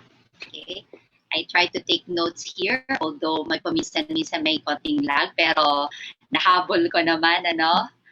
Okay, I have follow-up questions before we read some queries from the audience. Well, it's an age-old debate siguro, no, among colleagues in the academe and friends in the advertising industry. It's always reality, real life being represented in advertisements. So, kung ano man ang pace ng diversification na nangyayari sa real life through research, okay, yun ang magta-translate or magta-trickle up puntang advertisements. Now, as research enthusiasts, what unique research, directions should we be taking now during the pandemic, particularly during the pandemic, in the diversification of, of gender roles, translating into a diversified, or sinabi niyo nga kanina, almost the three of you mentioned the term nuance, no? To a more nuanced profiling of women, men, and emphasize kanina ni Ma'am Cindy ng LGBTQ plus community. Ano kaya ang unique characteristic ng research ngayon na meron tayong pandemya? Anybody can start here, and siguro yung ibang discussants that can contribute to the conversation. Who would like to start?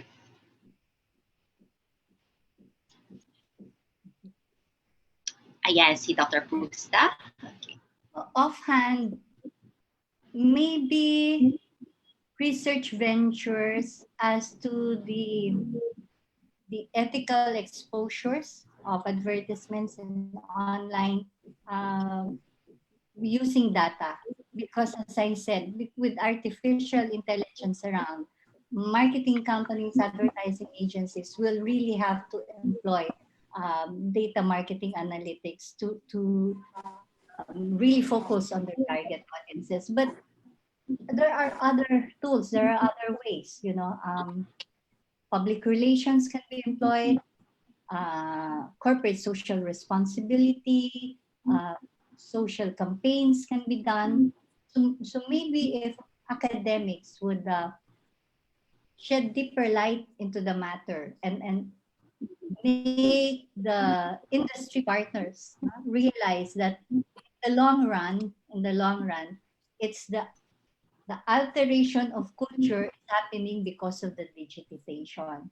How far we will allow it to go. And maybe measuring this to empirical studies might open their eyes to realities that you want your grandchildren to live on this kind of tradition. Okay, so thank you, Dr. Pusta. It's really, the ethical complexities, the power in the data, anong limitations nito, especially on the hands of those who are selling the wares, kumbaga. Okay, thank you. Anybody else? There's a comment here from Allison.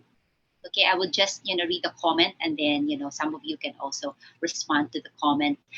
Sabi ni Allison, I would be interested to understand what extent our market service, digital or in person, based on traditional gender stereotypes and thereby skew the results and don't reflect a real picture of the contemporary consumer. Anybody who would like to comment on that? Cindy, Carol? How's that again? Could you please repeat the question?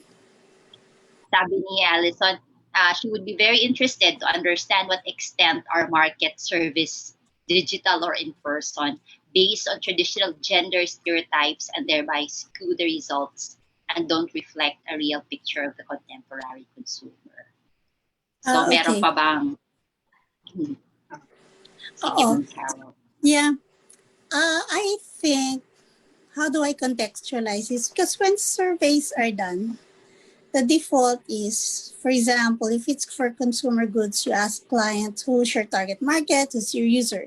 If you don't know it yet, then you cast a net and find out. So nagko-cross-section ka ng gender. Then you find out, okay, it's really more moms or males or married males, single males, etc.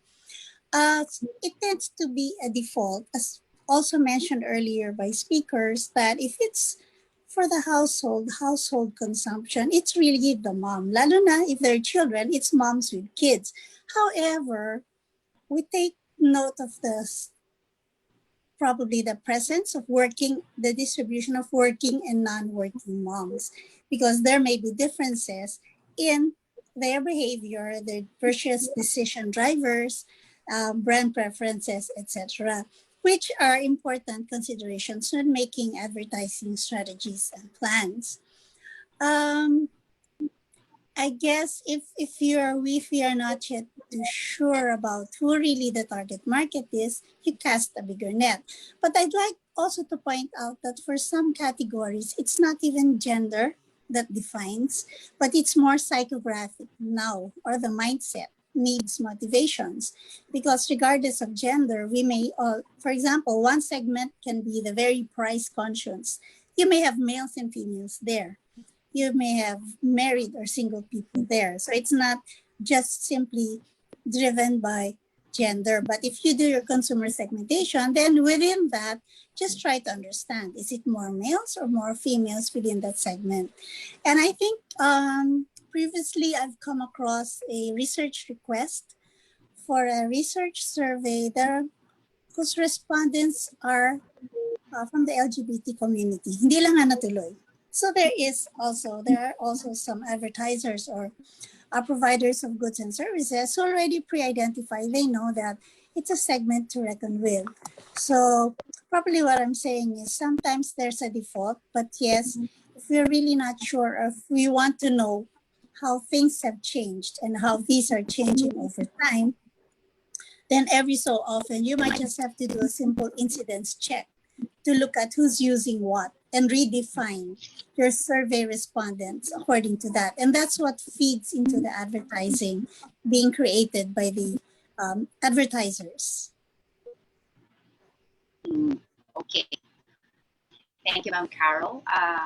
Ma'am Cindy mentioned earlier about not just the presence. Yes, we really celebrate the presence of the diversified roles, in and outside home that we see in advertisements. Ma'am Cindy also mentioned about the absence of, say, in advertisements in traditional media platforms, for instance, not so much in social media platforms. So I would like to follow up on Ma'am Cindy on the role of, perhaps advocacy groups and the academy surfacing, researches on the LGBTQs and being, translated into content in advertisements. Cindy? Yes. Dr. Julian, yes. Medyo choppy lang kanina, so I'll answer what I understood of the question. So actually, the academe has a very rich research, no, sa UP, marami on gender, which can give a more realistic, diba, picture of the landscape ng gender realities. And of course, this will all depend on what the advertisers will select, because even while the research is available, first of all, we're talking about mindsets of the creatives, mindsets of the advertising groups. If they are of a certain mindset that is not open to exploring other depictions of gender, or if they make selections based on what will sell, because people say that gender portrayals and ads are said to mirror the gender realities of our society, but then we know that portrayals are calculated decisions. They are chosen to pander to particular audiences and markets.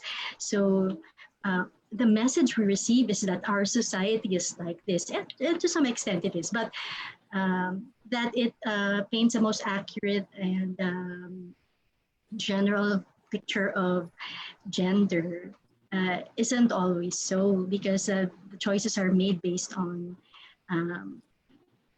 marketing to a particular segment and getting them to part with their money, if I may put it that way. So perhaps the selections are conscious or unintentional on the part of ad creators, but if they are of a particular mindset, and all of us learned this from childhood, we've inherited this ng generations na yung ating biases, gender biases, then these will come out, and it does not mean that we are bad people, but it means that we do subscribe to things that we may have to unlearn with regard to gender. So malabas yan sa ating ads. And so this is why I was saying earlier that it's really important that if we want this to succeed, that perhaps the creatives would be willing to engage in learning about gender.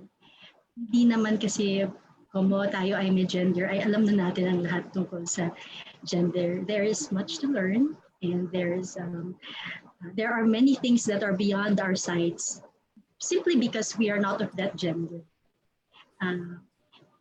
If I may give an example lang, really quick. In the matter of gender-neutral bathrooms, for example, or the bathrooms for the LGBT. Because there's always a bathroom in the mall for women, that never crossed my mind as even being an issue. Until we realized that there is a need of a particular segment that we were not aware of. And until this need was expressed to us, di natin yun alam, di ba? So this is the point that I'm making, that better representation will mean a lot of consultation with different groups. And then it will really be up to the ad creatives if they would like this to be included in the depiction. But we do have the research for that. There are people who can be tapped to share their knowledge towards improving gender portrayals. Thank you. Oh, okay. So parang beyond the individual, agentic power, kailangan meron ding accommodation or expansion ang structure. And I think yung last point na yun ay connected dito sa ni Ms. Chiki. Okay, the question is, what is your opinion on the role of legislation to enforce gender diversity and sensitivity in society? Ito na siguro yung intervention na more than just waiting the culture or the on-the-ground reality to change, meron ding manguna from the structure, or in this case, legislation. And I think connected siguro sa ating panel topic ngayon is ano rin ang gamit ng research in informing these legislations on diversity, on sensitivity, and hopefully on how the legislation would trickle again to the creation of content in advertising. So anybody can respond to this? Who would like to begin? Again, Ms. Chiki is interested in your opinion on the role of legislation to enforce gender diversity and sensitivity in society.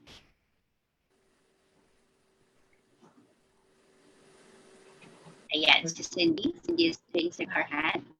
Okay.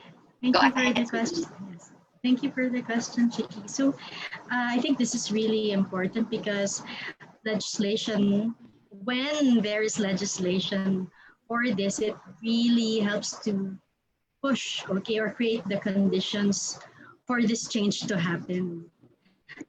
This is why a lot of the time, for example, there are protests against particular images or portrayals in ads, but because the whatever rules there are that govern don't really specify in detail what are offensive, or what are detrimental to genders. From what I remember of one of the rules of PANA, I think it says that it has to be an acceptable moral depiction or moral standard of decency. And because our experiences and our subscription to what is decent, our subscriptions differ. So for certain people, it's okay to see women as sex objects because they're of the mindset that is what women are all about. Okay lang, di ba? And then there are others who think that the LGBT image of your screaming bading yan sila, when we know that that is not true. So these are just random examples, of course, but then when we do have legislation and then we have education, advocacy, and promotion of the celebrations like Pride and Women's Month, and then underneath that, the groundwork in order to help change mindsets. Pag lahat yan magkakasama, makakatulong talaga. And definitely legislation is key in pushing. Thank you. Okay, sige. So talagang, okay, Dr. Busta is raising her hand. Yes. Yes, rejoinder lang. Absolutely, legislation is needed because even when you have a number of researches, even when there's awareness from the industry partners, without legislation, nobody will monitor, people will not be as mobilized, and people will not be more conscious of the impact of what they're doing in society. We need legislation. And well, it's not to say that this hasn't started yet, because way back, Amy Marcos championed the cause for the LGBT community.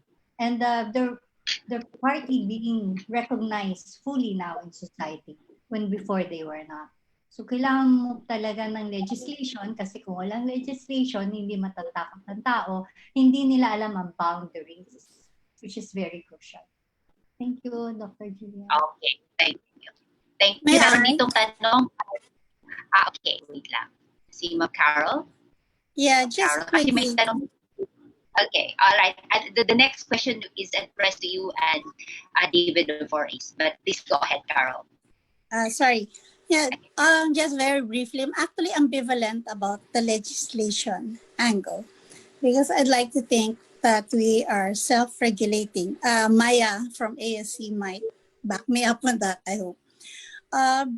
Because to move forward to a level of legislation, I think it's also partly, there's a lot of subjectivity, and over time, there may be changes in how perceptions are. So I think we can give that to a responsible body without really going up to the legislation level. If and when, however, it's really needed, the research organization, for example, Morris, if it's born out of research, that we're already seeing that the values or the portrayal of gender is not, it's already starting to be offensive or not proper, and the research is there, we can actually work with the bodies in lobbying for the legislation. But again, I go back to having the data to back it up. Okay, ready for the next question. You know, research and legislation working together. Let me read this question from Julia Veronica Toledo, addressed to. I think this is already done. Tama ba? Sorry. This is a question for Cindy and Belle of IABC from Angela Kate Villarin.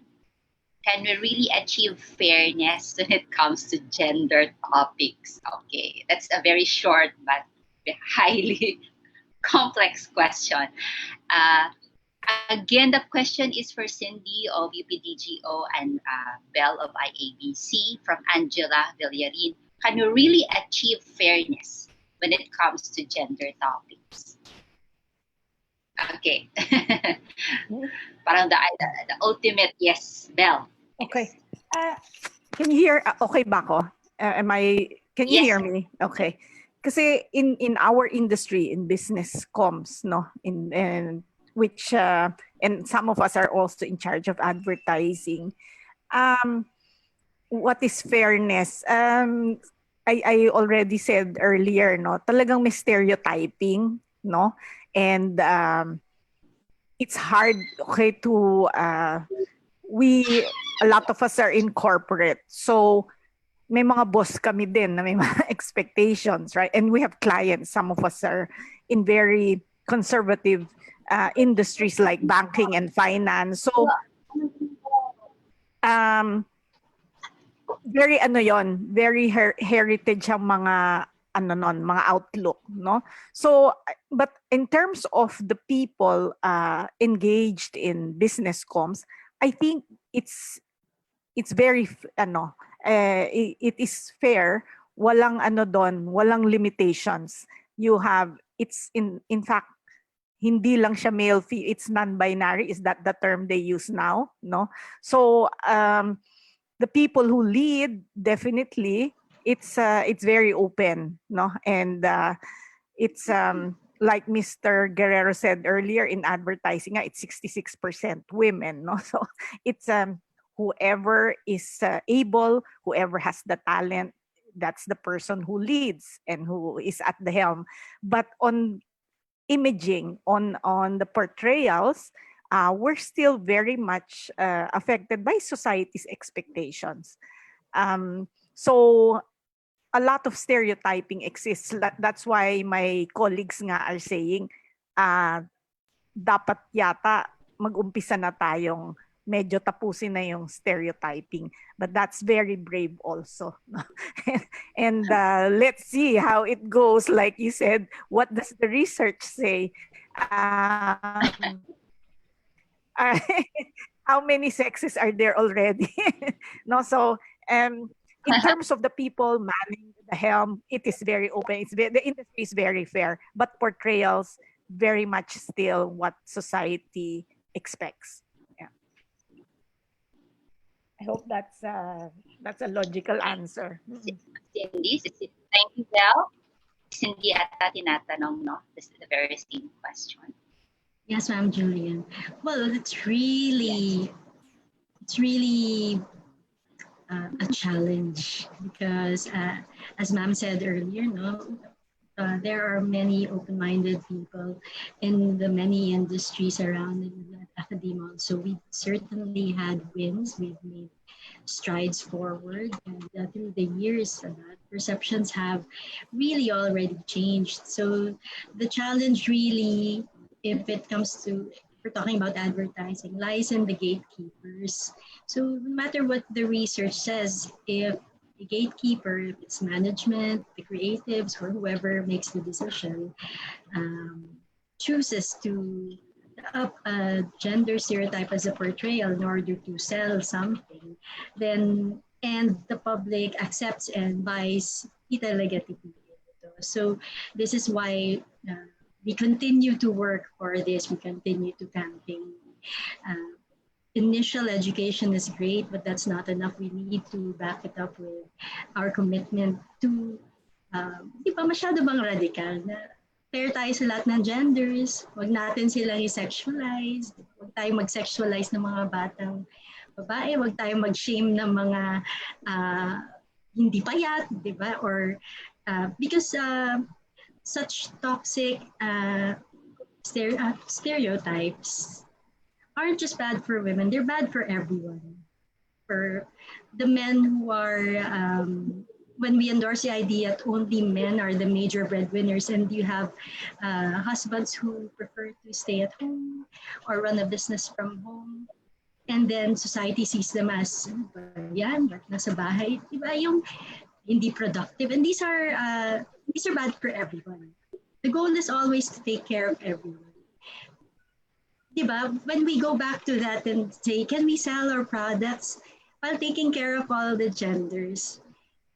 Maybe we need to ask that question more often and just continue to work at it. And for those who are already striving to show their bosses, this is maybe a portrayal that we can go with, then thank you for that, and syempre good luck sa atin.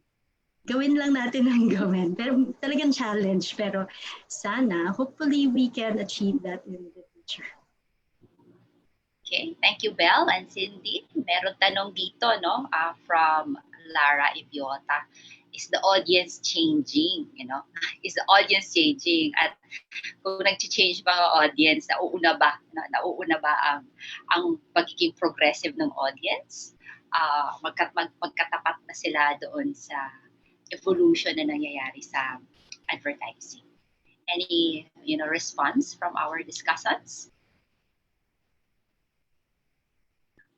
nakakahabol ba ang which is which, no? Ang advertising or ang audience natin, or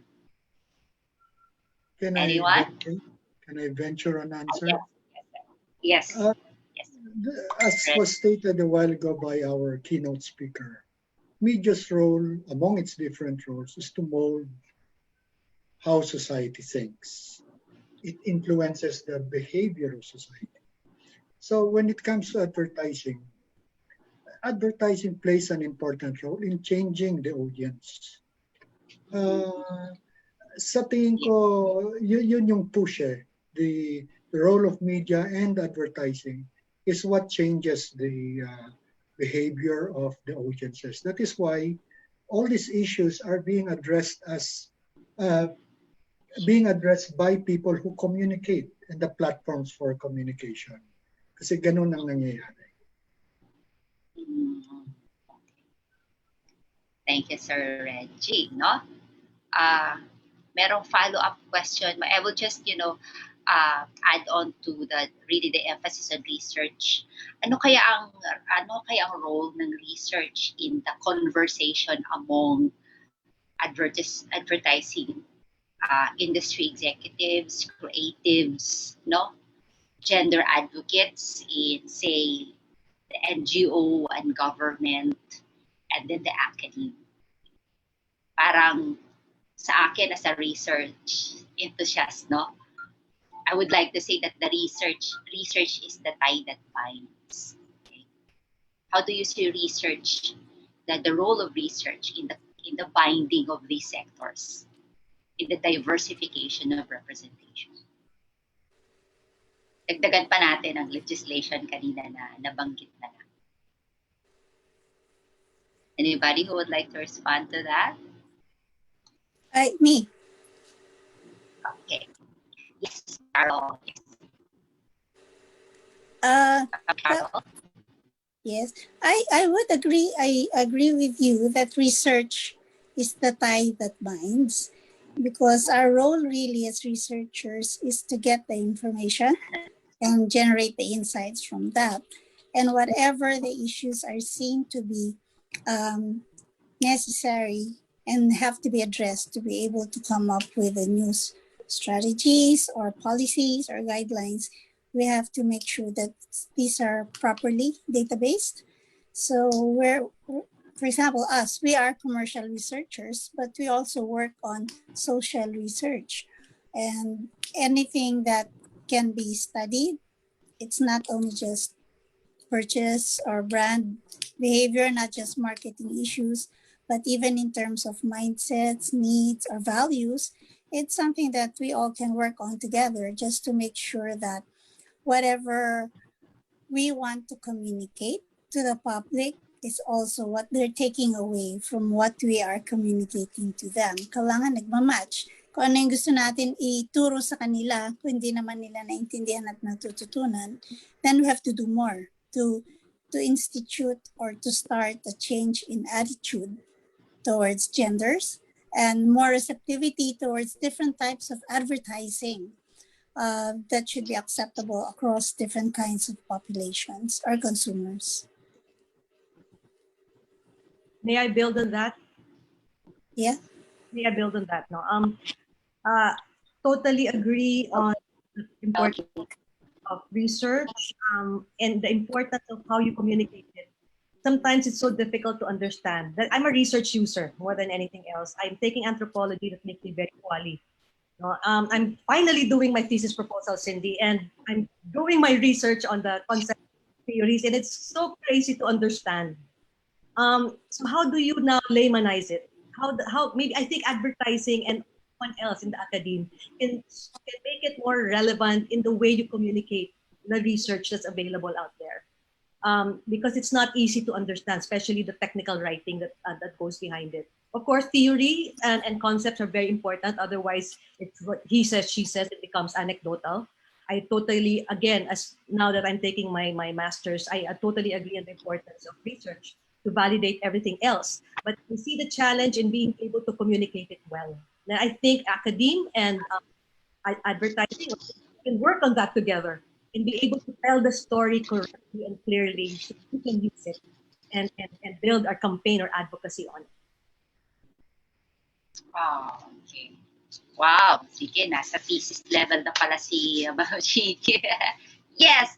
Okay, I would like to acknowledge, meron nagre-raise kanina. I missed it, si Maya Estrada and then Romela sa question. But I think this is it for the second part. We still have a third part, and I think some of these questions will very much allowed to be asked later in the third part. Okay, so thank you very much for to our discussants in the second part of the forum. I will now turn over the microphone to Ma'am Wawi Lumibaw.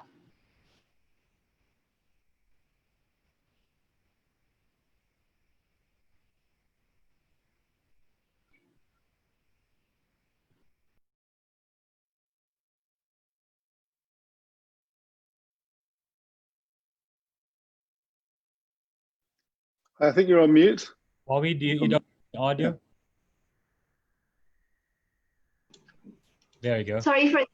Thank you, Dr. Cobello, my colleague. So in the study presented earlier, we saw how men in ads spend their money freely outside the home, while women were expected to be wise or smart with their family's money. But then the pandemic happened. The long lockdown happened. The home became the center not just of family matters, but of professional, business, academic concerns. Household members, by force of circumstance, had to take on roles, responsibilities that they previously did not have. In short, since the pandemic, households may have moved even further away from the stereotypes we usually see in ads. For instance, due to limited movement, families have had to adjust to and negotiate the most practical living and working arrangements. You now have men going out to do groceries, women constantly disinfecting the home, and both parents, grandparents, or even siblings becoming teachers, therapists, taking care of health, safety, and household management.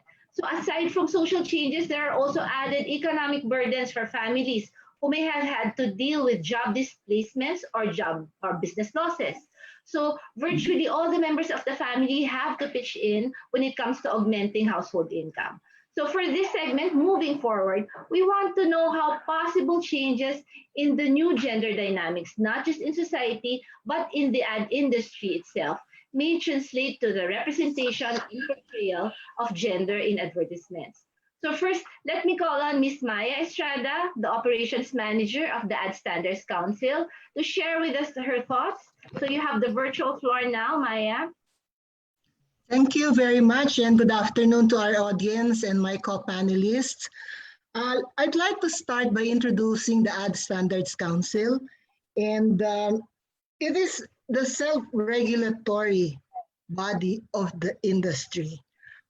Self-regulation in the Philippines started as early as 1974, and the members of ASC are, some of them are actually in the panel today. Reggie Hularbal, representing the kapisanan ng mga broadcasters ng Filipinas. David Guerrero is the chairman of the 4As, one of the founding members of ASC. We work very closely with Carol Ansarto of Morris, because what the ASC is all about is really protecting consumers from fraudulent, misleading, and dishonest advertising. And we are guided by the laws of the land, the Philippine Constitution, Republic Act 7394, which is known as the Consumer Act of the Philippines, WHO, Protection on Women and Children, the Magna Carta for Women. They are all part of the Code of Ethics of the Ad Standards Council. And the Code of Ethics and Manual of Procedures of the Ad Standards Council was developed by the members themselves, the founding members and the new members. The founding members being PANA, the Association of Advertisers, I mentioned 4As, the Association of Advertising Agencies, the Kapisanan ng mga broadcasters. You have MSAP, or the Media Specialist Association. You have IMAP, the Internet and Mobile Marketing Association, and also UPMG. They put together this ASA Code of Ethics and Manual of Procedures, which guide us in reviewing and evaluating every single piece of advertising that is applied with the ASC. And we only have one guideline, that the ad should not be offensive, should not be fraudulent, it should be honest. And in particular to the discussion today, the Code of Ethics, Article 1, General Standards of Presentation. Let me just read Section 4. Salacious, explicitly sexual, indecent themes, sexual innuendo, insinuation, or stereotyping that are likely to cause serious or general offense should be avoided. That's in the Code of Ethics. Let me just quote the Manual of Procedures. On Article 3, the primordial principle is that advertisements should not be offensive to the public based on current and or nationally accepted standards of decency. Those are the guidelines that we have at the Ad Standards Council. Every single piece of ad is reviewed against the Code of Ethics. And if we are talking about the current situation on the pandemic, we have seen how the roles of men and women have actually sort of not changed really, but intertwined, so to speak, because we've seen a lot of ads recently that talk about the roles of men being more active in the home. And this is seen mostly in what they call this, the celebrity couples.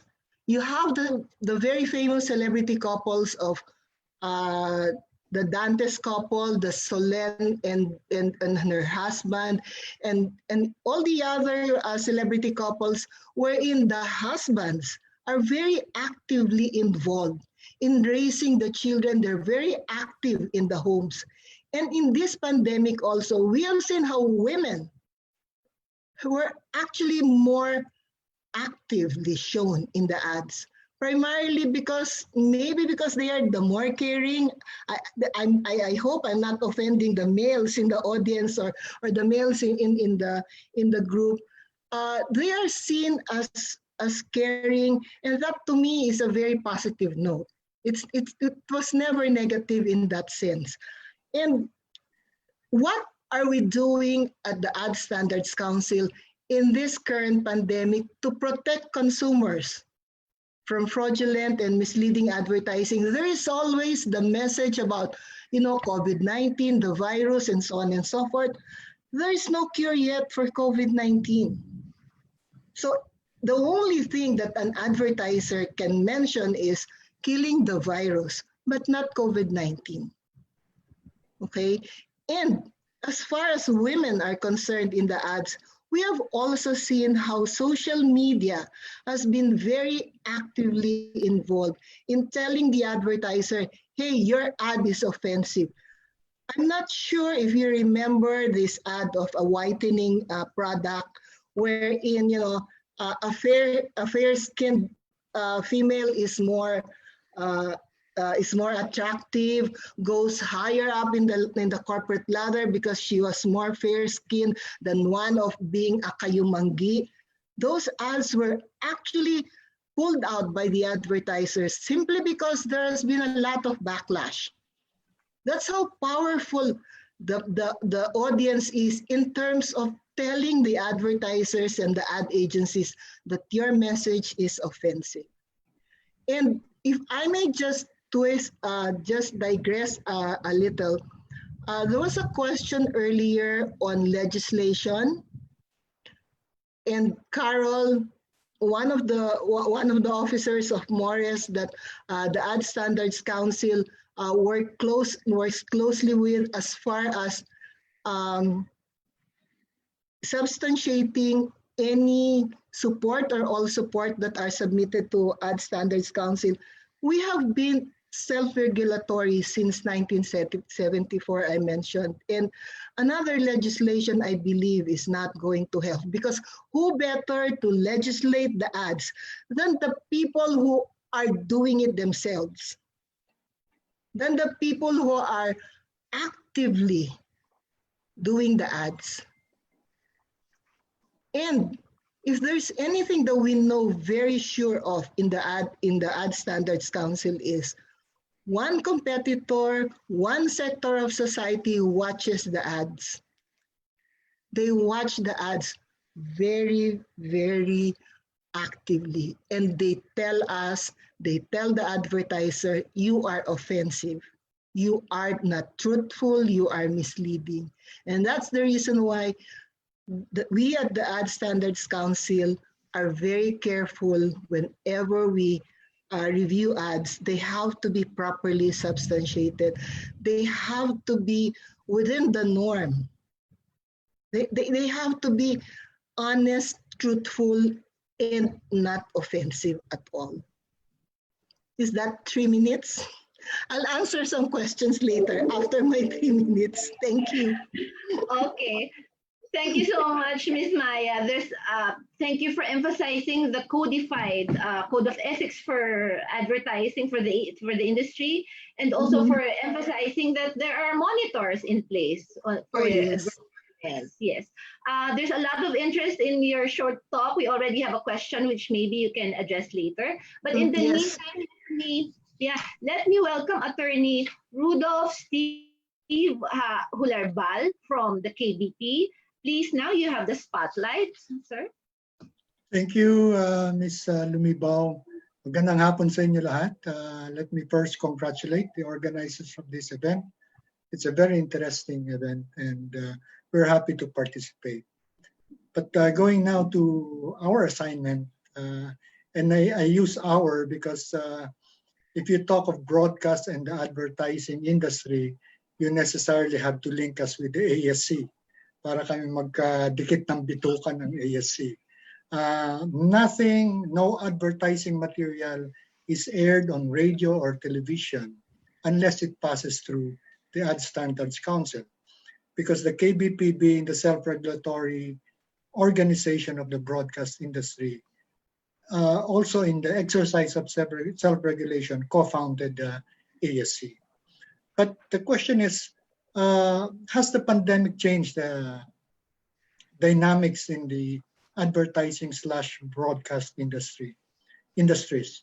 First of all, the Code of Ethics of the Ad Standards Council and also the KBP Code are founded on laws, public morals, culture, public policy, values. These are the foundations of these codes of ethics or standards of advertising. And therefore, you will notice that these foundations, law, morals, public policy, custom, are stable foundations. And therefore, any changes that happen, if there are changes that happen in these foundations, would necessarily result in the way we do things in the ASC and the broadcast industry. For example, a while ago in legislation, it was the issues of legislation has been discussed. And I recall 10 years ago, I was participating in discussions on women, the Magna Carta for women. That was 10 years or 15 years ago. And now we're talking about LGBT. It has transformed into LGBT+, and just recently, SOGI, or sexual orientation, gender, expression, and identity. So it is evolving, and we evolve as all of this evolve. And always in these discussions in Congress or in Senate, the issue of stereotyping has come about. Just some background. Our laws on gender sensitivity, women's rights, etc., have evolved because the United Nations have declared the rights of women, or the right of women to have equal opportunity in society, to be a human right. And therefore, this is being translated into local legislation. And all the time when we discuss this in Congress and in Senate, what does stereotyping really constitute? If you dissect what is being called stereotyping, it is a reflection of what culture or society's perceptions are. And therefore, they are not necessarily wrong in the context of the Philippine society. There are those that are offensive. For example, the objectification of women is offensive and therefore has to be done away with. But let me pose this question. What is socially and morally wrong with projecting a mother to be taking care of the family? Is that morally or socially wrong? It may be stereotyping, but not necessarily wrong. And these are what legislation maybe wants to remold or to change in terms of changing the perception of society. So the whole point is, for as long as there are changes in law, culture, morals, public policy, then the advertising industry and the broadcast industry has to remold and adapt itself. The COVID or the pandemic may result in portrayal that is current, but not necessarily long-term, because things can change. And therefore, the portrayal of men being closely knitted to what happens inside the home may not necessarily last. Again, what I'm saying is things in the advertising industry, in the broadcast industry, as a platform for advertisement of the advertising materials, evolve as things in the society also evolves. Maraming salamat. Thank you, Mr. Reggie, Attorney Reggie. Thank you for that. You talked of linkages again, which is a common theme, I think, from the first session in this forum, and maybe this can be a major takeaway from today's sessions. No? And then you also talked about SOGI. It's now in public conversations. These are ongoing, and we hope to have more questions to address these concerns later. Thank you also for posing deeper questions about the nature of stereotypes. Okay, again, maybe a lot of students might be interested to ask or to probe your opinions on that. But in the meantime, we're ready to listen to Mr. David Guerrero, the chairman of Wais. Thank you so much. So back in 2014, we did an ad for Pantene Philippines that went global with over 50 million views, citations from UN Women and Cannes Lions, and the then uncontroversial Sheryl Sandberg of Facebook.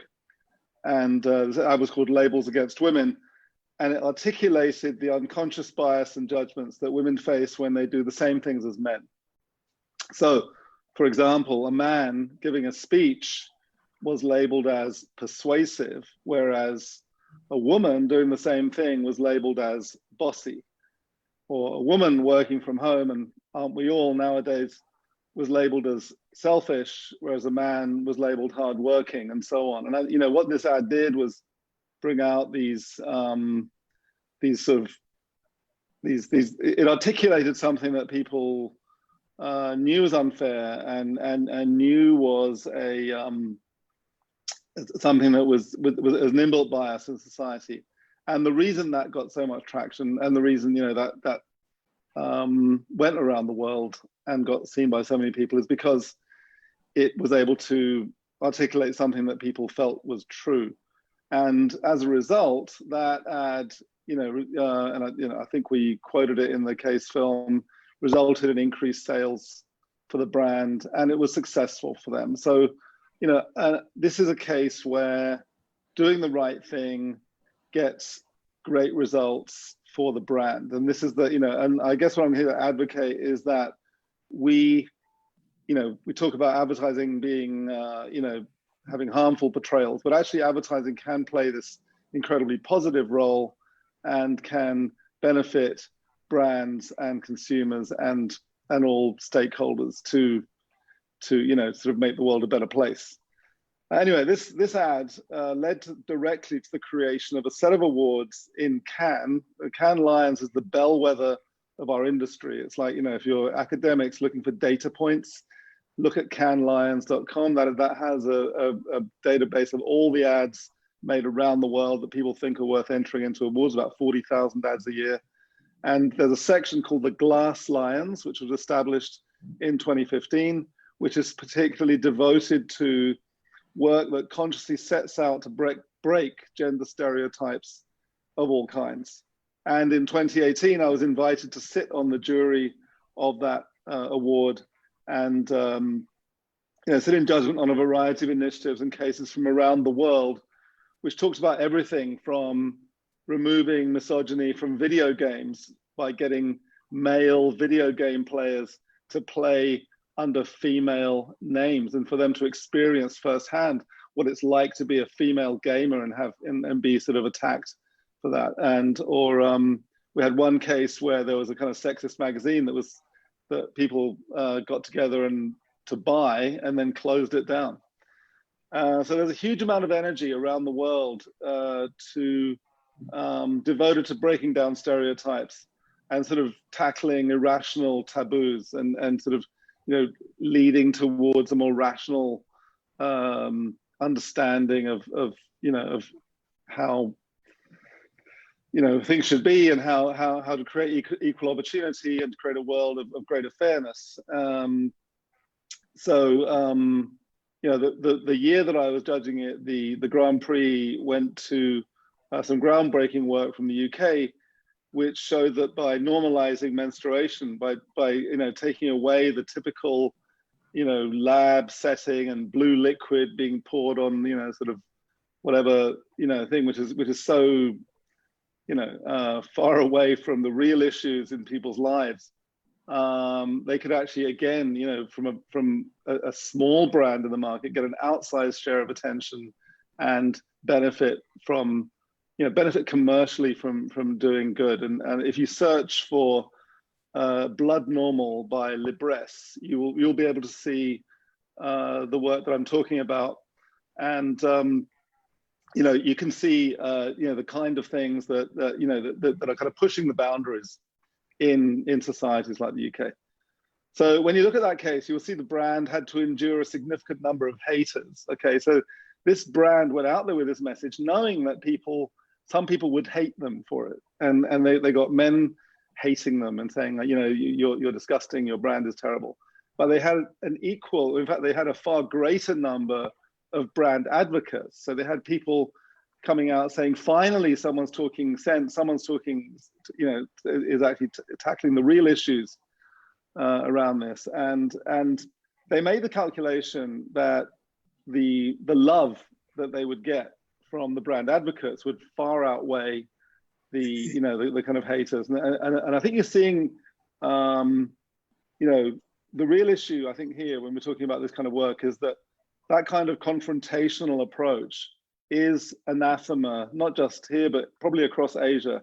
Very few clients in this part of the world are really willing to deliberately stir up controversy in the way that, let's say, for example, Nike has done in the US, where they hired Colin Kaepernick, who had been kicked out of professional football for taking the knee during the national anthem.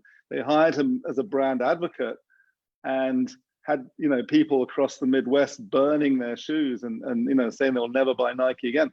But they had even more people saying, we love Nike even more for this, and we will buy more of their stuff, and their sales went up 30%. So you have there are these high profile confrontational approaches to marketing in the US and UK, where you get people saying, you know what, if we're going to take a stand, we're going to have to put up with the fact that some people won't like it, but we're going to speak to our fans. So I think that's I'm just telling you this just to give you the worldwide picture, and so you can see that it's a different situation in Asia and the Philippines. And what I will say is that if you see something you like, if you see an ad that you like or you think is doing a good job in gender portrayal or in LGBTQ portrayal, then write and let them know and show your support for good work. Show your support, write to the ASC or the KBP and ask to saying, I love that ad, I want to see more ads like that, right to the brand saying, you know, that's great, we want to see more things like that, because, you know, brands listen, marketers listen, and they appreciate it when people say, yeah, you know, we like it. And of course, show your appreciation by buying the product even more. That'd be the best compliment you could give. So I'll give one more example of an Asian marketer. I mentioned it earlier, which is Ariel detergent in India. They've taken it upon themselves for the last 5 years to advocate this, you know, a kind of more equal distribution of domestic chores in Indian households, and getting men to do their fair share of the laundry. And they've been, if you look at the ads again, you search for share the load Ariel, you'll see the ads, and there are portrayals of working women coming home and having to also do the housework while the guys are sitting around, you know, sort of having a cup of tea or something. And I think there's this, you know, it really made a difference, and again, reaped huge benefits for the brand in terms of sales. People loved the brand for what it was doing, and therefore, you know, a virtuous circle of, you know, positive messaging, increased sales, increased brand equity, you know, great work coming out. It's a kind of positive virtuous circle that we need to get going here. So again, encourage brands to do the right thing, buy their products, they'll do more of it. You know, I think that's probably what I would say about the global and regional scene. Locally, you know, I think there's the mention of Wais in the title of the seminar today. We've done our own research on this, and we know that women are now taking more entrepreneurial roles. We know that they're running businesses from home. They're doing more. You know, they're either supporting the family or gaining their own independent income. So I think we will see more portrayals of women, you know, in those roles. I think we already are. I think we're already seeing that reflected in the kind of advertising that you'll see for various brands. And I think the other local consideration is with the overseas Filipino community. You know, we can see that there's increasing normalization, although not maybe, you know, reflective of the reality of single parent households as a result of overseas work and other reasons. But there's still a lot of squeamishness among marketers around these areas. They fear criticism from more conservative elements of society, and they feel that the counterweight of positive sentiment won't be enough to outweigh that. So again, it's really about articulating, you know, what you feel about things, so that I guess brands, marketers will feel more emboldened and more able to spread, if you like, positive, progressive messages, because unless they hear it from people, they're not going to feel that it's right to do. I think just final point on legislation. I know everyone said this before. I think the argument might be that it's advertising is a very obvious sign of what's going on in society, but it's arguable that some of the changes that you're talking about some of the legislation probably needs to happen at a more fundamental level in society, you know, rather than tackling what ads are doing. Ads are just reflecting what's going on a lot of the time.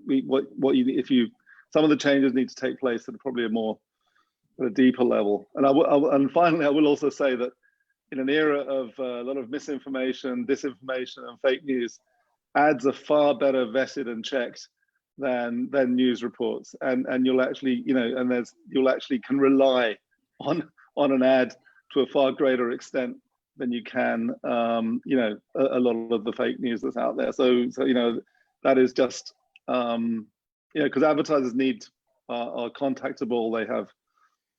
They are businesses, they have addresses, they can be found, they are, you know, you can reach them. The anonymity of a lot of the stuff spread on social media is such that it can never be checked. No one will ever know. So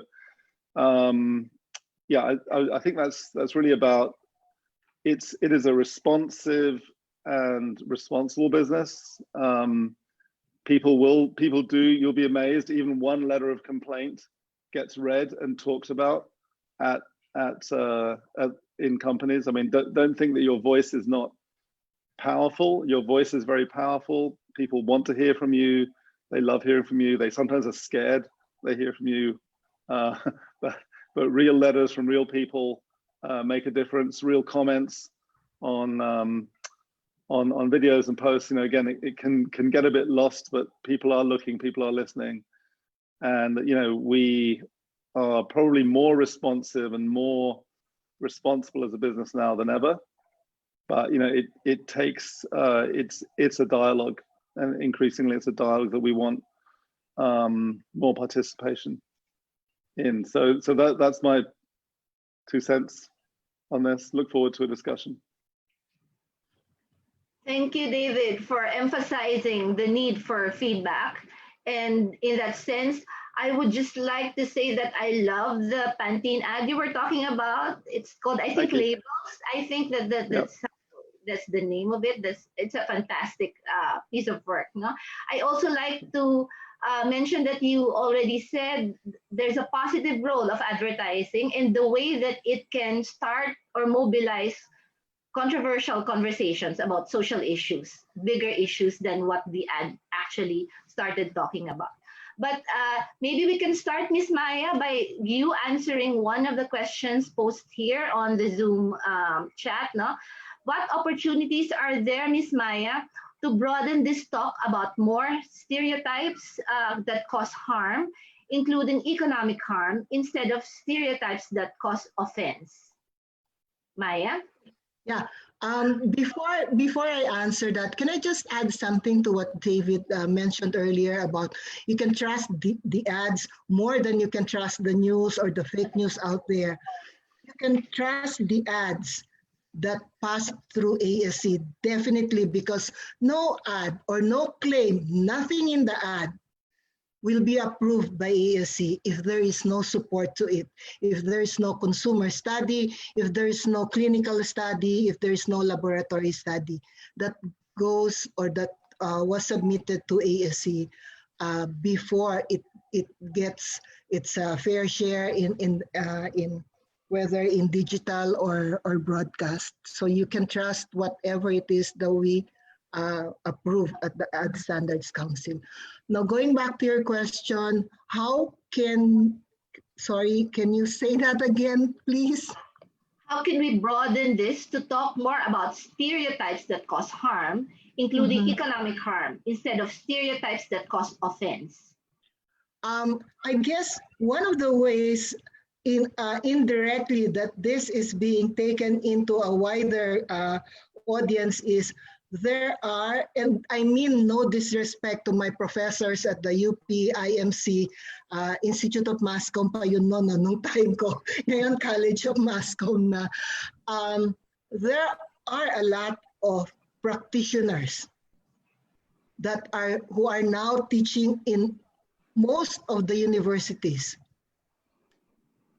Whether it's UP, whether it's Ateneo, whether it's LaSalle or PUP, Bulacan State University, there are a lot of practitioners, advertising practitioners that are teaching in these schools. And the beauty of that is the self-regulation is being discussed, and stereotyping is just one of them. But how do we broaden this? How do we make this available? Fora like this, I think, is one. If we can bring this to schools, if we can bring this to associations, and I'm sure the panelists, the speakers that you have right now are more than willing to take this to another level of discussion, not just to a limited audience like what we have right now, although I know we have a lot of viewers, because some of them are actually messaging me and giving their feedback as far as, you know, this discussion is concerned, that they really appreciate it. And again, to the same question, they want this to reach a wider audience. May I add something? Yes, Reggie, go ahead. Measuring ads which are offensive, stereotype offensive, is easier because you measure them against accepted social norms or even laws. So it's easier. but measuring it in determining economic harm might be quite difficult because it is a causative effect rather than obvious. But there are those that can be both. For example, an ad which would portray women as limited to the home and without other opportunities is offensive and also economically harmful. That's an example of stereotyping that can be offensive and economically harmful. So, but it's easier to determine offensive rather than determine what is economically harmful. How do we bring it forward? The reaction of the audience or the feedback of audience would guide us on this. Okay. So back to David's point about audiences being active participants in the creation of the meanings behind the ads. So thanks so much. And then, so, Sorry, can I just add to that? Sure. I like what I like that they bring to ASC or to the manufacturers or to the clients that, hey, your ad is good. Hey, your ad is great. It is uplifting. It is so on and so forth. More than, because what we have in ASC are all complaints. Because that's part of the role that ASC does in the industry. We review ads. We settle disputes, and so that's the reason why they are all complaints. It's our role, but there are times also when we receive comments and emails and congratulations for approving this ad. And what we do, if there is a complaint or if there is a congratulatory notice, we forward it to the ad agency and to the client so they know. Yeah, because best practices also have to be acknowledged, of course. Now, we have a very current question here. What is your take on the cancel culture on gender? How do you move on and not have it affect consumer behavior? Maybe David first, can you reply to this one? And then all the other, maybe Reggie and Maya, of course. Okay. This is a question on cancel culture, David. Yeah, okay. I think you're gonna have to elaborate a little bit more on what we mean by this. Because I mean, I guess you're referring to the idea that that we, and this is a sort of a social media phenomenon in a sense, that we will pile on to somebody who we suddenly decide we don't like, or we don't like what they've said, and we shut them down or whatever. But I just I'm not sure how it's relevant. I mean, in terms of this discussion, I don't know what aspect of that we're trying to tackle, because how do you move on and not have it affect consumer behavior? Well, I don't know. I think it's. I mean, there's a lot that's very irrational about it. I mean, and I think there's a lot that happens on social media that we shouldn't confuse with reality. I think you will look at things like The Social Dilemma. I think you've seen that Netflix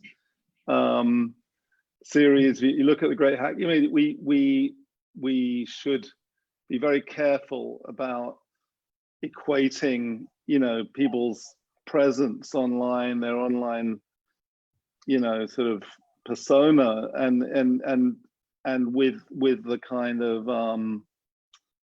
with who they are in real life, and even a lot of people who do and say things online that they wouldn't do in face to face. And I think there's a danger in that. So I think I don't know, log off for a while, take a deep breath. Okay. Reggie, you have thoughts on this? Yeah. I really can't understand the cancel culture phrase. No, in fact, my understanding is it's the it's the habit of online purchasers to cancel their orders. That's the way I understand it. I don't think that's Because what it has become a fad. It has become something that people do, etc., and it's affecting a lot of businesses. But let me just take this opportunity to talk about culture and the advertising presentations. There are a lot of what is considered acceptable in different cultures that are offensive in our culture. And that is why consumer feedback is very important to tell us that it is offensive. An example, in fact, was an ad years ago of a hamburger brand of the grandfather passing on the hamburger under the table to the grandson. Yeah. In other cultures, that's not offensive. It's a bonding between grandfather and the apo, that I give you something and don't tell people about it. That is how it is projected in other culture. But in our culture, it was offensive because it was teaching an under the table practice. And so the reaction of the public to that ad led to the advertiser pulling out the ad. So cultural nuances and may really differ. That's why it's called culture, because they differ from one society to another. And this can help us appreciate what is acceptable in them. Okay, Maya. Yeah. Cancel culture. Yeah. My take on cancel culture is it's really more towards personalities that that people find offensive or not to their liking, more than cancel culture that will affect an advertiser or an ad for that matter. I guess that's how I understand cancel culture to be. It's more towards a person that is not acceptable. Am I correct? Is my understanding correct? Because I hear that also from my daughter, and that's how that's how they talk about it with her friends. And so I ask her, explain to me what is it. So Okay. Does anybody, Professor Labor, would you like? I think our colleague from the IABC would like to contribute. I don't know if cancel culture is some kind of bullying. Ganun ba? That's why when I was in corporate, we were very careful about getting celebrity endorsers because they're under the microscope all the time, no? And like Mr. Guerrero said, even if it's really just one complaint about that person, that's taken very seriously by the brand owner and the agency. So it's difficult now, I think. Times are really very challenging because, with the flick of a finger, you are defamed. Yeah, you're defamed. I have experienced it personally. No, it can be very malicious, but people are quick to cancel you because parang you any bad or malicious talk against you, alis ka muna. Like Mr. Guerrero said, that take a tea break or ano ka muna, disappear for a while. And it can be very unfair, really. That cancel culture phenomenon, I think, can be very unfair. And it's a recent, noon naman may ganyan na rin pero ngayon it's very deadly kasi you just don't have the right hair color or you wear the wrong lipstick, pwede kang pwede ka i-bully, it will just go on and you're gone. And you'll be gone for a long time. Walang kukuha sa'yo, no? So it translates to your income generating potential. Ganun po. I think all of our guests have emphasized that this is a problematic phenomenon right now, no? Mostly fueled by social media, I think. Okay. Yeah. Yes. Yes. This ends, actually, I'm so sorry, but this ends the final session of our forum. So I would like to thank Maya and Rudolph and David for their fascinating insights. But we continue, of course. It's now time to entertain questions from our audience. And in this part, any one of our guests can answer these questions. So I think, Professor Labor, would you like to start asking these questions? So there are questions addressed to Carol and to David. The first question is from Julia Toledo. She asks, advertising depends on demographics, so where is the middle ground between targeting key audiences, relying on gender stereotypes? That's the first question. And the second question comes from Kathleen Emnas. Has there been evidence of depicting gender equal values having an impact on perceptions of people? At the same time, does this translate to profit for the product? So the question is for Carol and for David. I go first? Yes, please. Yes. Okay, I'll answer part of the question. I mentioned earlier, no, let me rephrase that. From what you said, so advertising, we talk about gender, but I mentioned earlier that a lot of advertising are already now based on psychographics or not plain demographics, because that's another way of looking at your consumers. They're no longer defined like you say, oh, sige, pang upper class, pang lower class, or it's for males, for females, for older housewives, younger housewives, but it's more of what their motivations are. So it can be segmentation that's psychographic or needs-based.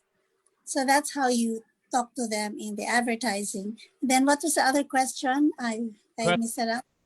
There are evidences on the depiction of gender equal values, and does this have impact on perception and at the same time, the profit for the products? Okay, I won't talk about the profit. In terms of message and the values being communicated in advertising, for as long as somebody goes and have it researched in terms of message, attitude of the target audience, which we get through pre-testing, even a post-ad test. It has been aired, but you feel iffy about it. So the advertiser goes back to the agency and says, let's do a quick check. Maybe we're communicating something that the target market or the general population doesn't like. So there is a way of checking and monitoring if the advertiser or the ad agency is willing to spend on it. I just want to go back to a point that Maya mentioned earlier about the skin whitening product, because it has been years in my younger life, so much younger days before, I actually heard that and experienced that in focus group discussions. And respondents were really saying that I have to use skin whitening products because I get noticed, I will get hired, I will get promoted. And I think, so that is research-based. But more than the research-based, that's where ASC and the advertiser comes in. Is it morally or ethically sound to communicate that in your ad? So even if it was research-based, we know all of the bad comments that came onto that billboard ad. I know that there was basis for the ad, but I didn't agree with it. And that's where ASC comes in. And that's where the advertiser also comes in. We apply that to any kind of values that the ads are saying. We really just have to monitor how the general public reacts to those materials. Thank you, Carol. David, your thoughts on those two questions? Yeah, thank you. Well, I'll just say one thing that brands in general, the leading edge of brands of marketing thinking is all around embodying and articulating the aspirations and values of the audience. So a lot of brands are very concerned about being able to be on the side of good, if you like. I mean, in whatever way they can, in whatever relevant way they can contribute to the society and community. We know that we have to be there, and we have to be seen to be there. And more importantly, have to do things that will make the world a better place. So I think there's a general consensus among heads of big marketing organizations globally that needs to happen. Second thing is that in the world we're in now, you know, the always on connected world, national boundaries are essentially melting away. So it used to be, and I was, you know, you used to see anomalies, you used to see things like, you know, American celebrities doing cigarette ads in Japan, or you used to see, you know, things that would not be acceptable in some countries being done in other countries. And more that is not happening because things can be exposed globally in an instant. So if a brand is doing something that doesn't fit its values in one of their big markets, and they're doing that in let's say here, and then it's exposed back in the US, UK, they will suffer from that. So they're now there's now a spread of, you know, a general minimum of you know, kind of if you like, modern, you know, understanding of society that's spreading around. But also, I think, again, I think there are two sides to that. One is, you know, if you like, brands behaving badly, but there's also this whole other area of brands reaping the rewards for behaving well. And I think, you know, and I think, again, this is where the feedback loop of audiences saying, I like that brand because it's doing that right thing, so I'm going to reward that brand, I'm going to talk about that brand, I'm going to, you know, that all helps build a positive feedback loop. So I you know, may be optimistic about this, but I do think that's the way forward, is that we reward the brands that are doing the right thing, and that we you know, can see are doing the right thing. Right. Thank you. And I'll move forward to Julian. She has questions from the audience. Okay. Thank you, Janelle. Thank you, David and Carol. We have a question from Dov Petrovna Samolodchikova. Okay. This is for Maya. Okay. Since in advertising, a lot of the content pushed out depend on the demographics and psychographics of the audience, the final say rests on institutions such as the clients and the regulatory institutions like ASC. How would you suggest we influence and improve the level of openness of institutions to push for more non-binary advertisements that do not rest on stereotypes? So, para ano yung, yes. Yeah. Is it clear, Maya? Yeah, I think I understand what the question, what is meant by the binary, and let me just answer that with a continuation of what Carol mentioned earlier. Just because there is truth to what the research found out about the product, you can say it in advertising. Because disparagement is not allowed, stereotyping is not allowed. That particular product that Carol mentioned, yes, it was researched well. Yes, that was the findings. Those were the findings, but that wasn't the ad version that the ASC approved. Because the one that came out, we found it offensive, yes. So one of the things that we would like to give a tip to the audience is, if you see an ad out there, whether it's digital or whether it's out of home in billboards, look for the advertising reference code, ASC reference code. If you see that there is an ASC reference code at the bottom of it, that means it was approved by ASC. If it doesn't have those numbers, then we did not approve those ads. And that's one of the things that we do to make sure that the audience or the public knows that the ad that came out was approved by ASC. Now to the question, how do we push or how do we move forward that the ads will not be stereotyping? We call on the advertisers, the ad agencies, and we know at ASC that there is a lot of new ideas that are being pushed by the ad agencies. I guess to a certain extent, some of the advertisers, I'm sure David would agree with me on this. Some of the advertisers, with reason, of course, would rather move very slowly on this. They would rather be sure than take that higher road that may bring them to a situation where the brand is really not that brand that is being depicted in the ad. I guess there is a lot of there is science to it, but there is also a lot of thinking in terms of, will this hurt my brand? Will this hurt the company? Those are the things that we do understand the advertisers take into consideration.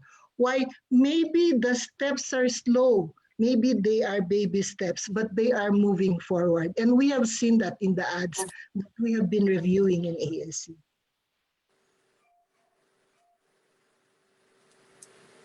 If I may add, can I?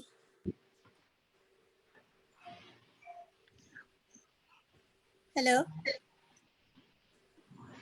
Okay, last one, Ma'am Carol.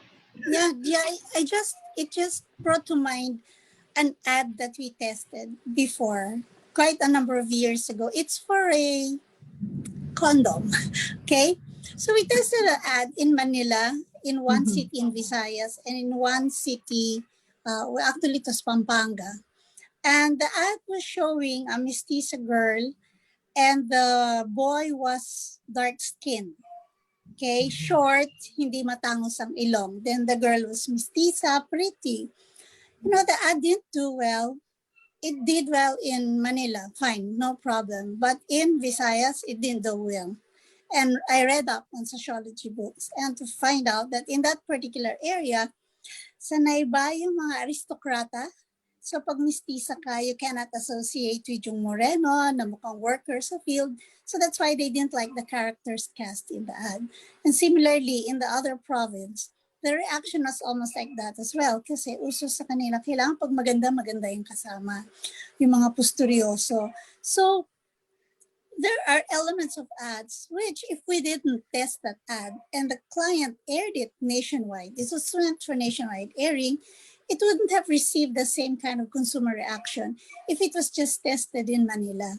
So I think it also goes back to really understanding who your target market is, how they think, and what's the sociology or anthropology behind some of the values that we see, because it impacts on how they are receptive to ads that we are airing.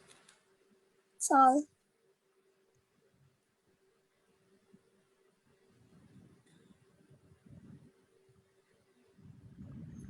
Thank you very much for our moderators and discussants for today. That was an incredibly rich discussion.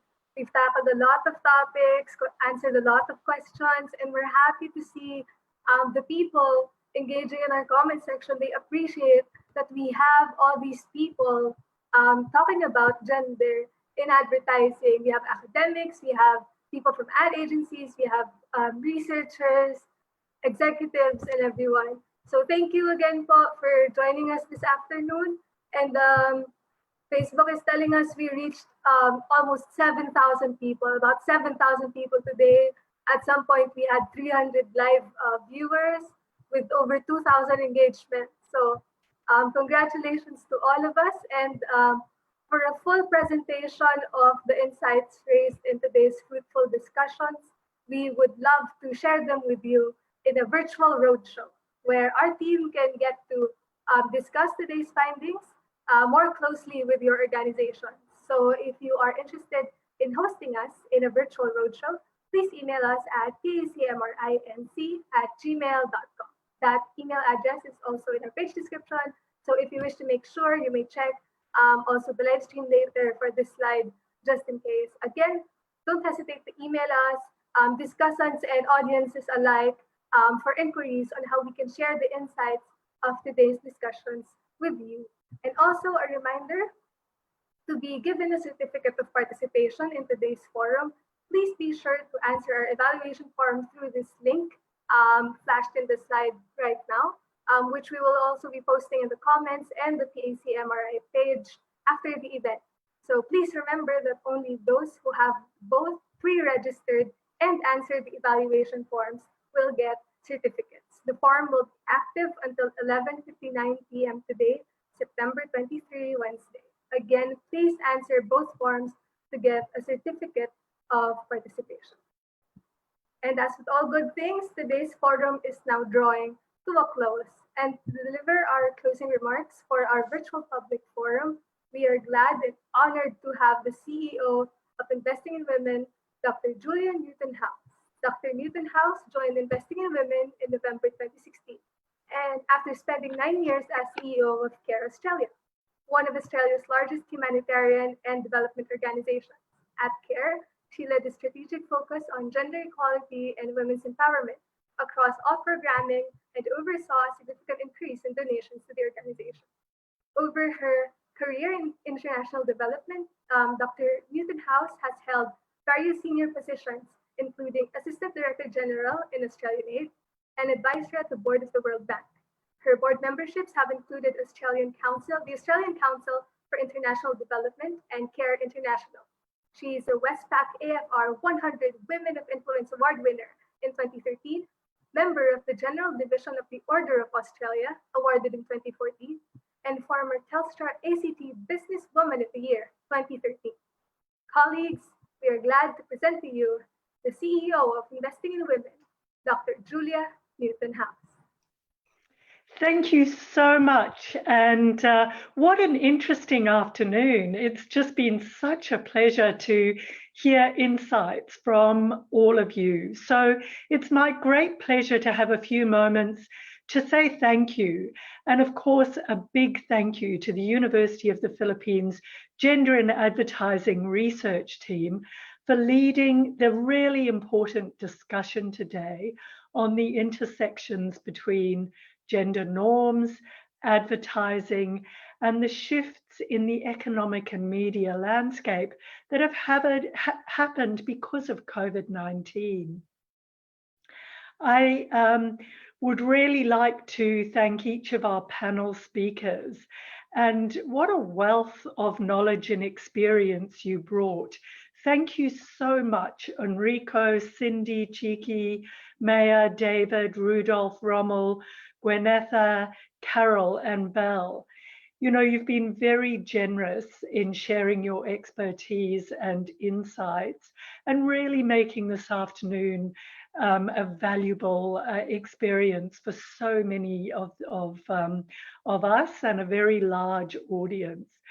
And a particular thank you to our moderators. Wow, you had a tough job and you did it brilliantly. Juliana, Wowie, and Jonalu. You really were experts in facilitating the discussion. And our special thanks also, of course, to the Australian government for their funding of Investing in Women, and Acting Ambassador Richard Sisson of the Australian Embassy in Manila for framing the conversation today through his opening remarks. Finally, I thank the Department of Communication Research of the University of the Philippines, the Philippine Association of Communication and Media Research, and the Advertising Standards Council for their invaluable support for this event. From the last count, I know we had something like 650 registrants, but obviously the audience far exceeded that from views on Facebook. And I think that's an incredibly encouraging indication of the strong public interest on the issue of gender norms and advertising's role in shaping them. You know, advertising is so powerful, and it does not only mirror, but it also molds society's attitudes, perceptions, and behaviors. And the fact that it does this has been validated by a recent survey we commissioned with millennials across 3 countries, the Philippines, Indonesia, and Vietnam, which included 2,000 urban millennial respondents in each country. And our findings suggest that when it comes to the roles women and men play and the choices they make, what they see really matters. In fact, findings from our recent survey showed that urban millennials, what they see in their social circles and in the media impacts more on their behaviours than their personal attitudes on gender roles. Watching progressive media, that is, media where women and men are equally seen taking care of children, doing housework, or in leadership roles at work, correlates with more equal behaviour amongst women and men in the Philippines in relation to childcare, paid work, and leadership. So this insight, coupled with the fact that COVID-19, in this context, we're relying more heavily on media